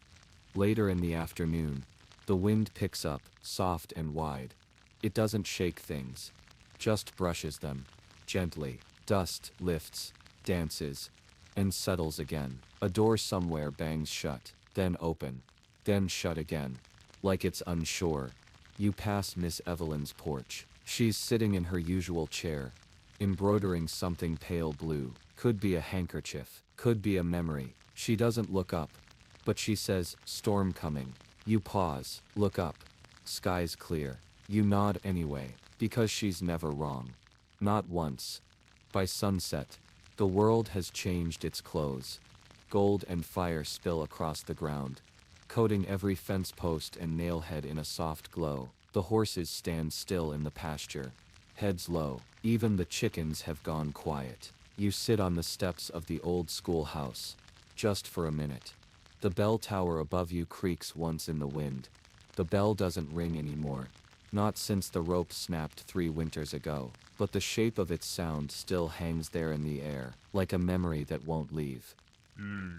You remember school here, the old teacher with the ink-stained cuffs, how he used to hum between lessons. He said humming kept thoughts in order. You weren't sure then, you're still not, but it worked for him. The night begins softly, lanterns flicker on one by one, and the sky opens up like a slow breath. You walk past the barber shop. The chair is empty, but the scissors lie out, polished and still. Inside, an old record is playing something slow and scratchy, a tune with no name, but familiar like an old blanket. You don't go in, just listen. The notes drift out through the screen door and settle onto the street like falling ash. You sit on a barrel near the store. Open that envelope you've been carrying for 2 days. Inside there's no letter, just a dried flower pressed between 2 folded scraps of linen. It's lavender. Still smells like sunlight. And something soft. You close it gently, put it back in your pocket. Some messages don't need words. Some just mean what they mean. Someone strikes a match nearby. The sound sharp, then warm. A pipe glows briefly in the dark. A man leans back against the wall, smoke curling from his lips, like dreams leaving quietly. He nods at you. You nod back. No talk, just breath and shadow and stars. Eventually you get up, feet tired, heart calm, and head toward the room again. The town isn't asleep yet, but it's close. Close enough that even the crickets have started whispering instead of chirping. You lie down, hands behind your head, window open. The breeze smells like firewood, horses, and the end of something peaceful. It's been a day, not loud, not wild, just real, just soft, just west. This morning feels quieter than usual. Even the rooster down the lane, the loud one with the bad attitude, hasn't made a sound yet. Maybe he's still dreaming, or maybe he's listening. You sit up slowly. The bed creaks like it's waking with you, and the light coming through the cracks in the wall, it's soft, pale gold, like honey spilled across the floor. You rub your eyes and stretch, the kind of stretch that makes your ribs sigh. Your back pops gently. Ah, there it is, nothing broken, just the bones saying hello. Downstairs the stove is cold, but that's all right. Today's breakfast will be simple.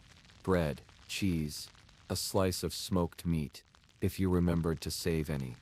You reach for the tin where you keep your supplies, and yep, still a few pieces left. Hard as leather, but honest. You chew slowly, letting each bite settle. The salt clings to your lips. The cheese is dry, but the quiet, that's the best part.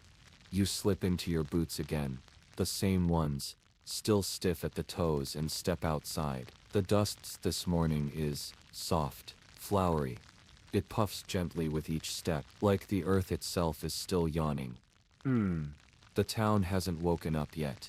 No doors swinging, no voices, no wagons on the main road, just the sound of a screen door tapping loose somewhere behind you. Tap, tap, and the wind, brushing gently against the window panes like a whisper. You walk to the edge of town, to the place where the old stagecoach used to stop. There's no schedule anymore, no tickets, no brass bell, but the post still stands, crooked, leaning like an old man who forgot what he was waiting for. You run your fingers along the wood. It's dry, splintered, but strong. Funny how things that seem forgotten can still hold so much. There's a boy sitting near the tree stump beside the road. He's carving something with a dull knife.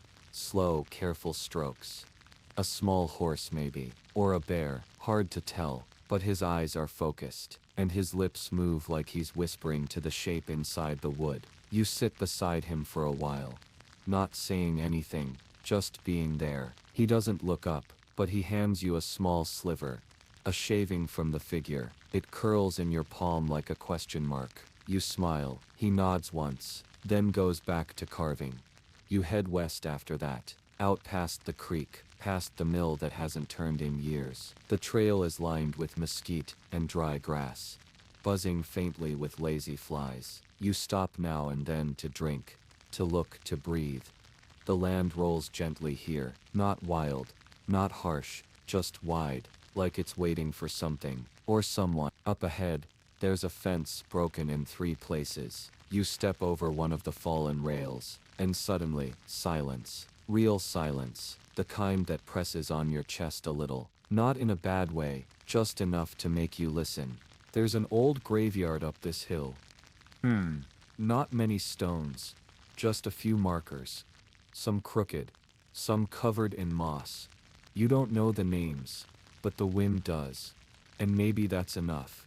You walk between them slowly, reading what little is left. Mother, Sam, gone but not far. One marker has no writing at all, just a rusted tin star nailed into the wood. You kneel beside it, not because you knew them, but because someone should.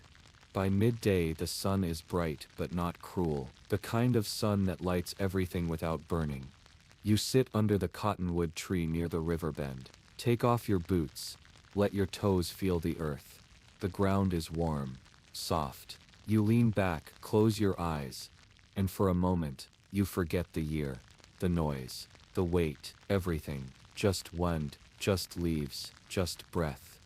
A hawk circles overhead. You can hear its wings cut the air, not flapping, just gliding, like it knows exactly where it's going. Even if you don't, you open your eyes slowly, watch it disappear into the distance, then look down at the wildflowers blooming along the bank. Tiny stubborn things, pale yellow, dusty pink, growing through cracked earth, like they've got secrets. Maybe they do.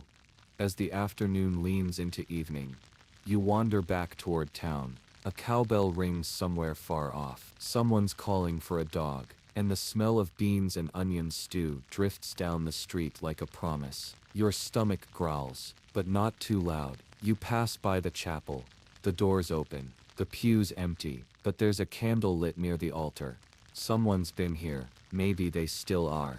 You don't step in, just listen. Let the silence do the talking. Outside, a boy with freckles is balancing a spoon on his nose. His sister claps. He laughs too loud, then drops the spoon. It clatters on the steps, and they both run off screaming with joy, as if the whole world is chasing them.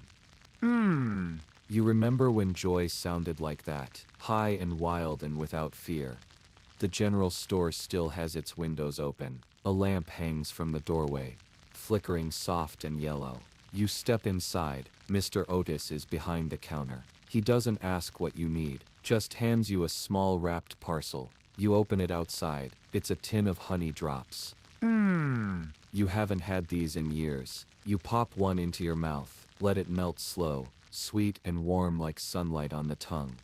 As night falls, the porch lamps blink on one by one. The sky turns deep, not black, but that rich blue before the stars wake up. You lie on the bench outside the post office, hands folded on your chest, watching the sky grow its freckles, each star blinking like it's remembering something. You trace shapes with your eyes, not constellations, just soft connections. A line here, a curve there. Maybe they mean something, maybe not. Doesn't really matter.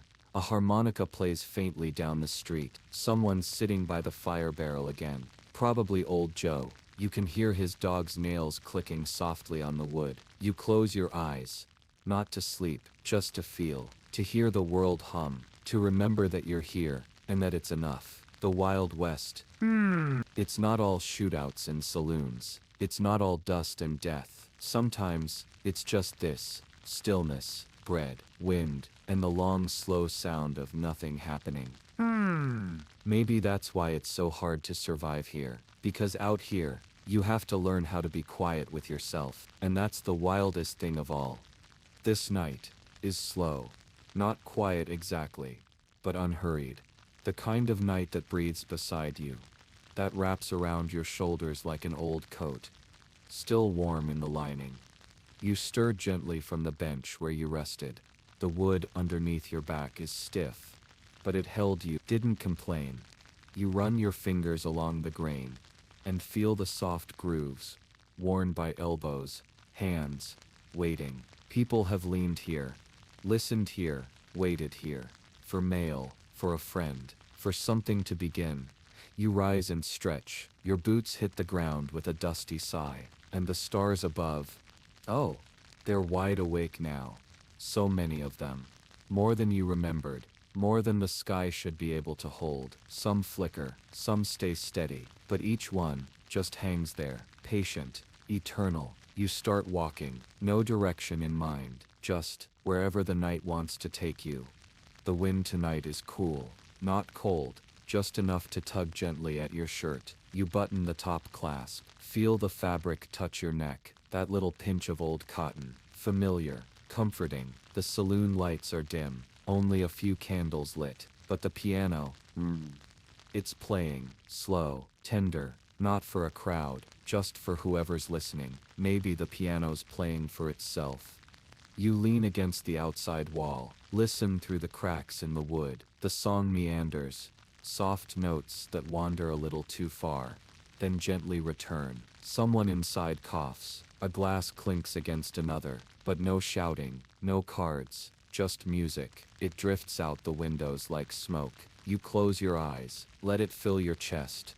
Behind the saloon, the alley is empty. Just a few crates, an old barrel with rainwater, and the back steps, where the cook sometimes smokes in silence. He isn't there now, only the smell of something warm from earlier. Maybe stew, maybe grease, hard to say. But it lingers, like a story that didn't end. You dip your fingers into the barrel. The water's cold, still. You splash your face. The chill wakes your skin in the softest way.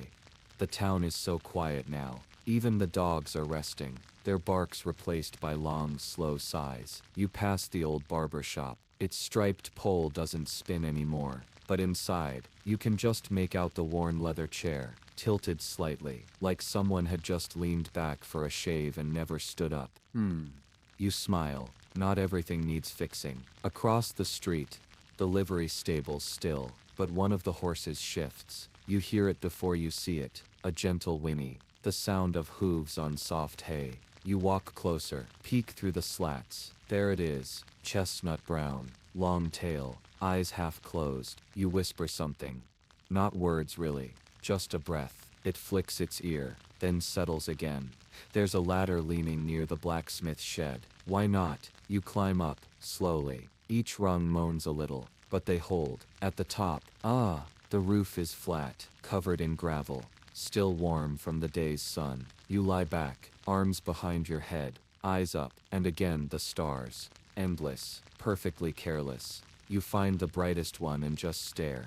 Longer than you mean to. Your thoughts begin to wander. backwards, sideways, nowhere fast, just floating. You remember something, a story someone once told you, about a man who came west looking for silver. He found none, but stayed anyway, opened a bakery, wrote poems in chalk on the wooden walls. No one knew why, but they kept coming back for his bread. Maybe. That's what survival was out here. Not glory, not gold, just staying, and baking, and writing strange words no one could quite forget. You close your eyes again. This time, sleep tries to pull you in, but not yet. Not just yet. You sit up slowly, brush the dust from your sleeves, climb back down, step gently into the night. The lamp outside the sheriff's office flickers. Its glass cracked. A little moth flutters around it, small wings catching the light. You watch it struggle, then land, then rest. You step inside the jail. No one's there. The desk is empty, the cell door open. No prisoners, no rules tonight. Only an old cot, a ledger book, and a tin cup turned upside down. You sit at the desk, flip open the ledger, and see the names. People long gone. Cole, Nim, Thomas, R, Mary Bell. Each one written in the same hand. Soft cursive. No judgments. Just names. Moments caught. Then let go. Outside again. The sky is darker now. Clouds drift slowly, brushing against the stars like sleepy sheep.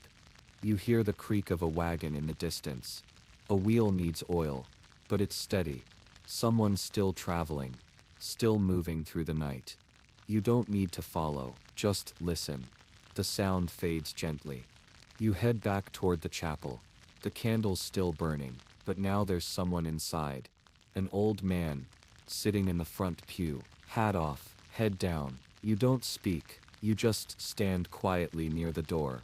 He turns slightly, sees you, and nods. No words, just a look that says, I remember, and maybe you do too. Whatever it is, as the first edge of morning creeps in, a light blue ribbon across the horizon. You wander behind the chapel, to the garden no one tends anymore. But still, the rosemary grows, wild, fragrant. You crush a sprig between your fingers, bring it to your nose.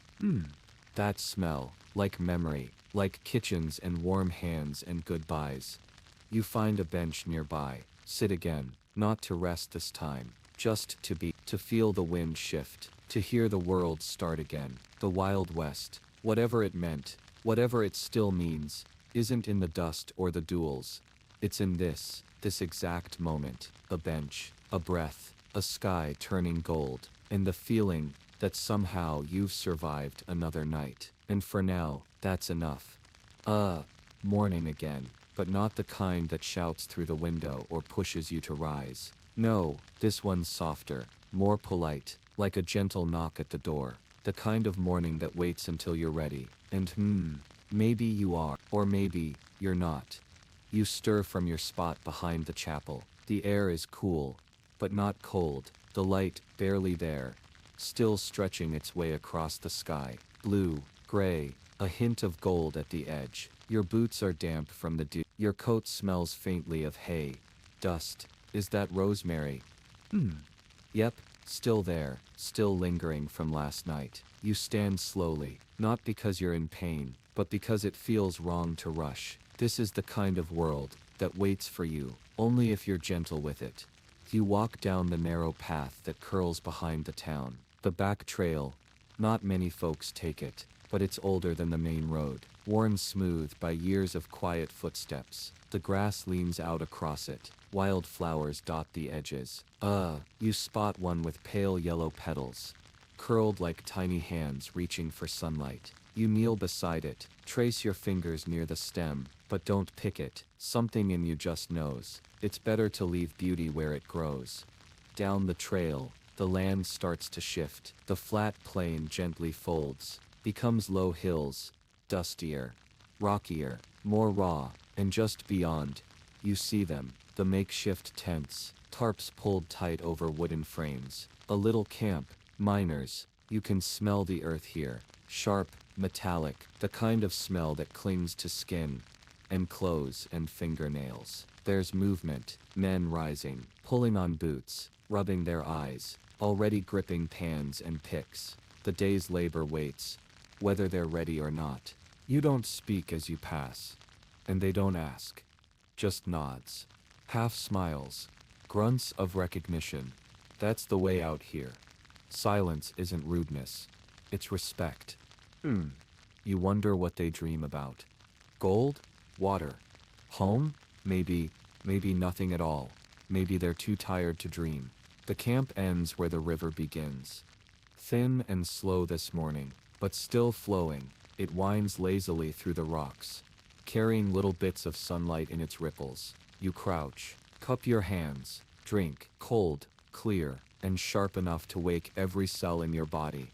Across the stream, there's an old wagon, half collapsed, wheels sunken into the dirt. You approach it slowly, touch the side, wood dry as bone. The paint's almost gone, just a ghost of color, maybe red, maybe green. Hard to tell now, but once it carried everything someone owned.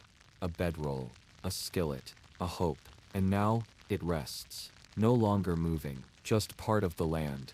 A sound, hooves, soft, steady, approaching. You turn, see a rider in the distance, not fast, not urgent, just drifting toward the trail, their hat low, a bedroll tied behind the saddle. You nod as they pass, they nod back. No words, just that quiet understanding again. You've both seen enough to know, words aren't always necessary. You follow the river downstream now. The land flattens, the sun rises, warming your back. You pass old fence posts, some leaning, some missing entirely, wire rusted, barely holding. This was once someone's ranch line, a claim, a dream marked in wood and iron. But nature is patient, and dreams don't always hold. Soon you spot a little house, more like a cabin, low roof, one chimney, smoke curling lazily into the morning. You knock once, gently. The door creaks open. Inside, a woman, older, hair tied back in a gray braid. She looks you over. No suspicion, no fear, just calm, like she's seen plenty of strangers, and none of them were interesting enough to worry about. She motions to a chair. You sit. She pours coffee into a chipped mug. It smells strong, but comforting. You take a sip. Bitter, burnt, slightly, but in a way that feels honest, like it never meant to be perfect. She doesn't ask where you're from. You don't ask where her people went. There's peace in the silence between you. She crochets slowly by the fire. You sip again. Outside, a dog barks, then stops. The world goes quiet again. Eventually, you rise. She hands you a small cloth, a biscuit wrapped tight, still warm. You nod your thanks. No need to say it. She nods back, and just like that, you're gone again. The trail continues toward a low ridge, and beyond that something different. The trees thicken, not tall ones, just clusters, cottonwoods, maybe juniper, and underfoot, the crunch of dry needles. You walk slower now, because this isn't open land. This is in-between space, the kind of place where things go to be forgotten.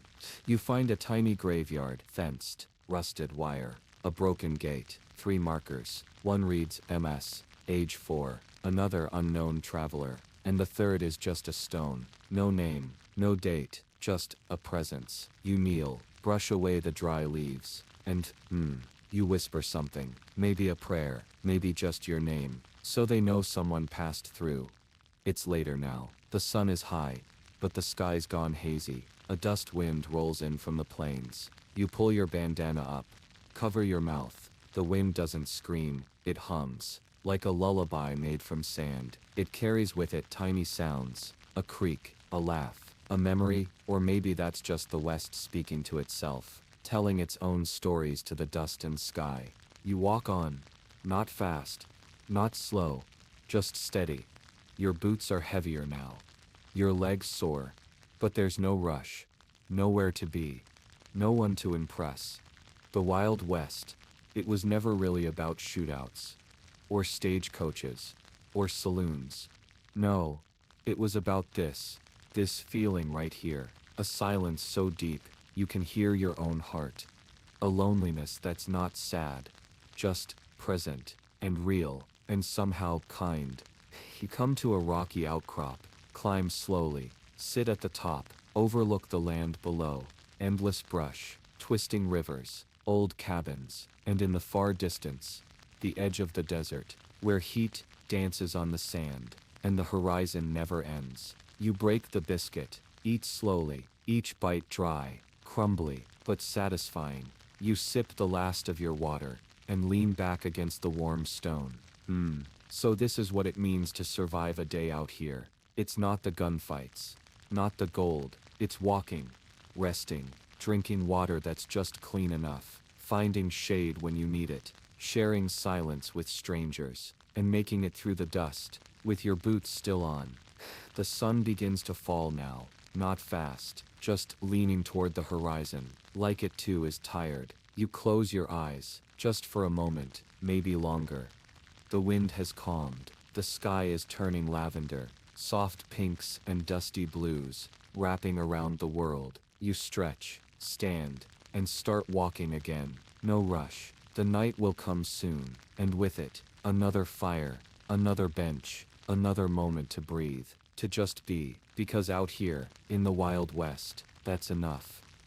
Where were we? Ah yes, the sun had started to dip, and you were walking again, not fast, just letting the land decide where your boots should go. It's funny, even after all the dust, all the worn trails, all the silence, you don't really feel alone. There's a rhythm to everything out here, a gentle hum beneath the breeze.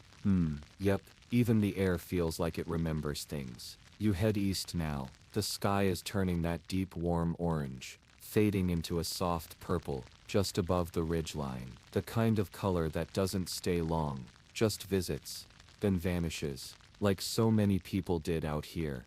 You spot a small fenced-in patch ahead, simple, square, half falling apart. It's a garden, or at least it was once. The plants are wild now, squash vines curling out over the boards, tomato roots tangled in the grass. There's even a few sunflowers, tall, dry, but still proud, like they don't know they're out of season. You step inside. The earth here is softer. You kneel, press your hand into it, still warm from the day, still breathing. There's a shack nearby, not big, just enough room for a cot, and maybe a shelf. The door creaks when you open it, and the smell. Old tobacco, oiled wood, maybe cinnamon. Strange, but oddly comforting. You sit on the edge of the cot. It dips beneath your weight. Dust swirls in the air. You pull out that biscuit cloth from earlier, the one the older woman gave you. There's still a corner left, dry, but sweet. You nibble it slowly, carefully, like every bite counts. Outside, the wind begins to whisper again. Not loud, just brushing the trees, shifting the leaves, telling stories to no one in particular.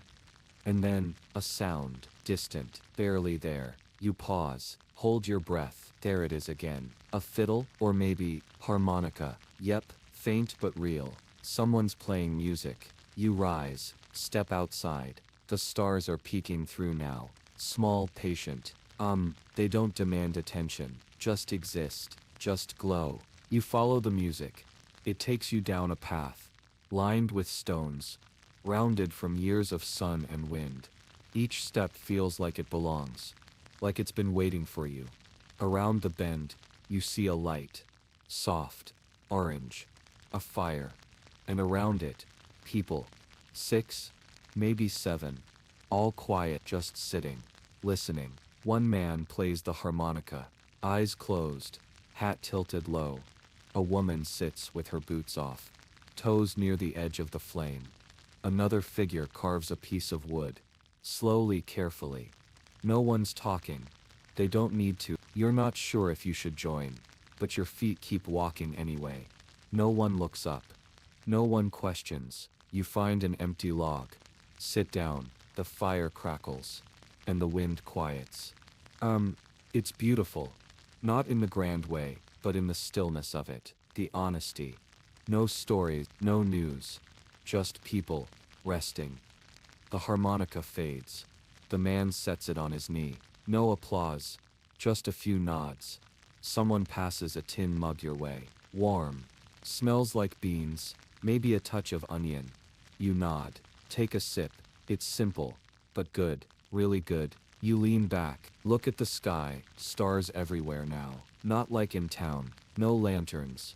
No noise, just the sky, wide and quiet. A young girl stands near the edge of the camp, barefoot, holding a blanket over her shoulders. She hums softly, a tune you don't know, but it fits, like it's always been part of the night. She begins to walk a circle around the campfire, not dancing, just drifting, following the rhythm in her head. Her footsteps make no sound, like she's floating, or maybe the ground is just holding her gently. A man speaks, first voice you've heard in a while, old, gravelly. Snow's coming, he says, and then he goes quiet again. No one argues, they all just seem to know, feel it in their bones. You glance up, the air has changed, just slightly, cooler, sharper, still gentle, but thoughtful. Someone pulls out a blanket and tosses it your way. No words, you catch it, wrap it around your shoulders.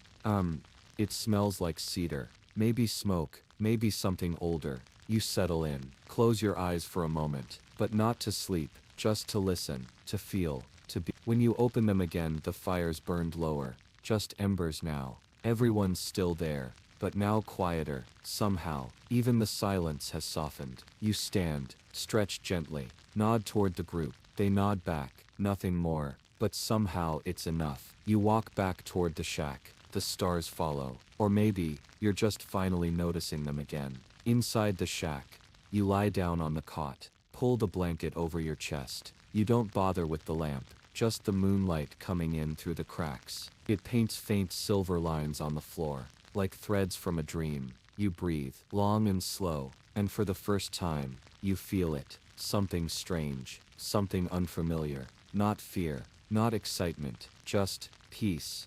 You smile, a little, just enough, and the Wild West, it doesn't roar. It doesn't echo, it just watches quietly, as your eyes begin to close. Out there, somewhere, the wind carries your name, not loudly, just enough to remind the land you were here, that you walked its trails, drank its water, sat by its fires, and for one quiet, endless evening, became part of its memory. Still with me. You're stronger than you think. Even after all that walking, all that dust, all those quiet, heavy moments, you're still here, still listening, still dreaming. The morning comes, but it doesn't rush. It peeks slowly through the cracks in the old shack. The light's not gold, not bright, just soft, kind of like warm butter across old pine wood. You stretch, a long, slow stretch, bones popping gently, like twigs under snow. There's a chill in the air now, not biting, not cruel, just enough to remind you that time moves out here, even if it doesn't feel like it. You sit up, no alarm, no clock, just the slow sounds of wind and earth waking up. Birds. Not many, just one or two. Quiet ones. You pull the blanket tighter around your shoulders, and you step outside. The ground has a little frost on it. Not snow, not yet, but you remember what the old man said by the fire. Snow's coming. Maybe he was right. You wander again, this time, without looking for anything. Just walking, because that's what you do now. The land has become a kind of song. A quiet, humming lullaby that doesn't want to be interrupted. And you don't want to interrupt it either. You pass that old garden again. The squash vines are covered in dew. The sun hasn't touched them yet, but it will. Everything gets touched eventually out here. Even the forgotten things. You see a wagon up ahead, not moving. Just sitting there by a tree. Its wheels are cracked, spokes bent, but someone tied ribbons to it. Red, faded blue. A little piece of yellow cloth. Maybe someone used it for a wedding once. Or maybe it's just how they remembered something. You'll never really know, and maybe that's alright. You keep walking, through the edge of a dry creek, across a field that once held buffalo. You can still see the dips in the earth where they rolled. Where they rested, there's a tree stump nearby, split clean through, an old axe, still buried in its side. Someone left it there years ago, decades, maybe. You touch the handle, it's gray now, smooth from sun and time. You don't take it, you just nod, say thank you, softly, even if no one hears it. Ahead, a town, or the ghost of one, buildings, leaning, some just frames, a bell tower missing its bell, a windmill still creaking, as if it's trying to remember how it once spun. You step inside the old saloon. The door doesn't even creak now, it just sighs. The floor is cracked, but in the center someone once laid a rug. It's still there, dusty, faded, but woven with flowers and tiny horses. You smile, a little. There's a bar counter. Behind it, shelves with empty bottles. One still has a cork in it. You uncork it, sniff. Ah, maple, some kind of sweet syrup. Not drinkable anymore, but that scent, still there, still warm. You walk to the back. There's a piano, one key missing. You press the others. Soft, dull wooden notes. Not music anymore, but something like it. The ghosts here aren't loud, they're just waiting. Patient, kind, like they want you to know they weren't all gunmen and gamblers. Some of them were just tired, just trying. Out back, there's a bench. You sit, lean back. The wood creaks but holds you. The sky above has gone that bright, clean blue. No clouds, no birds. Just sky, endless and empty and full all at once. You take a long breath, let it out slow. And in that moment, something shifts. Not big, not loud, just a thought, a feeling, that maybe this land never needed you to survive it. Maybe it just needed you to understand it, to feel it, to walk through it, quietly.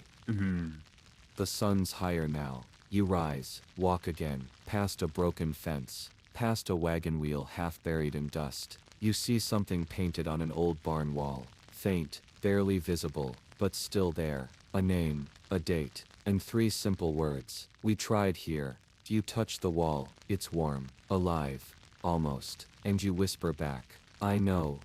You walk away from the town.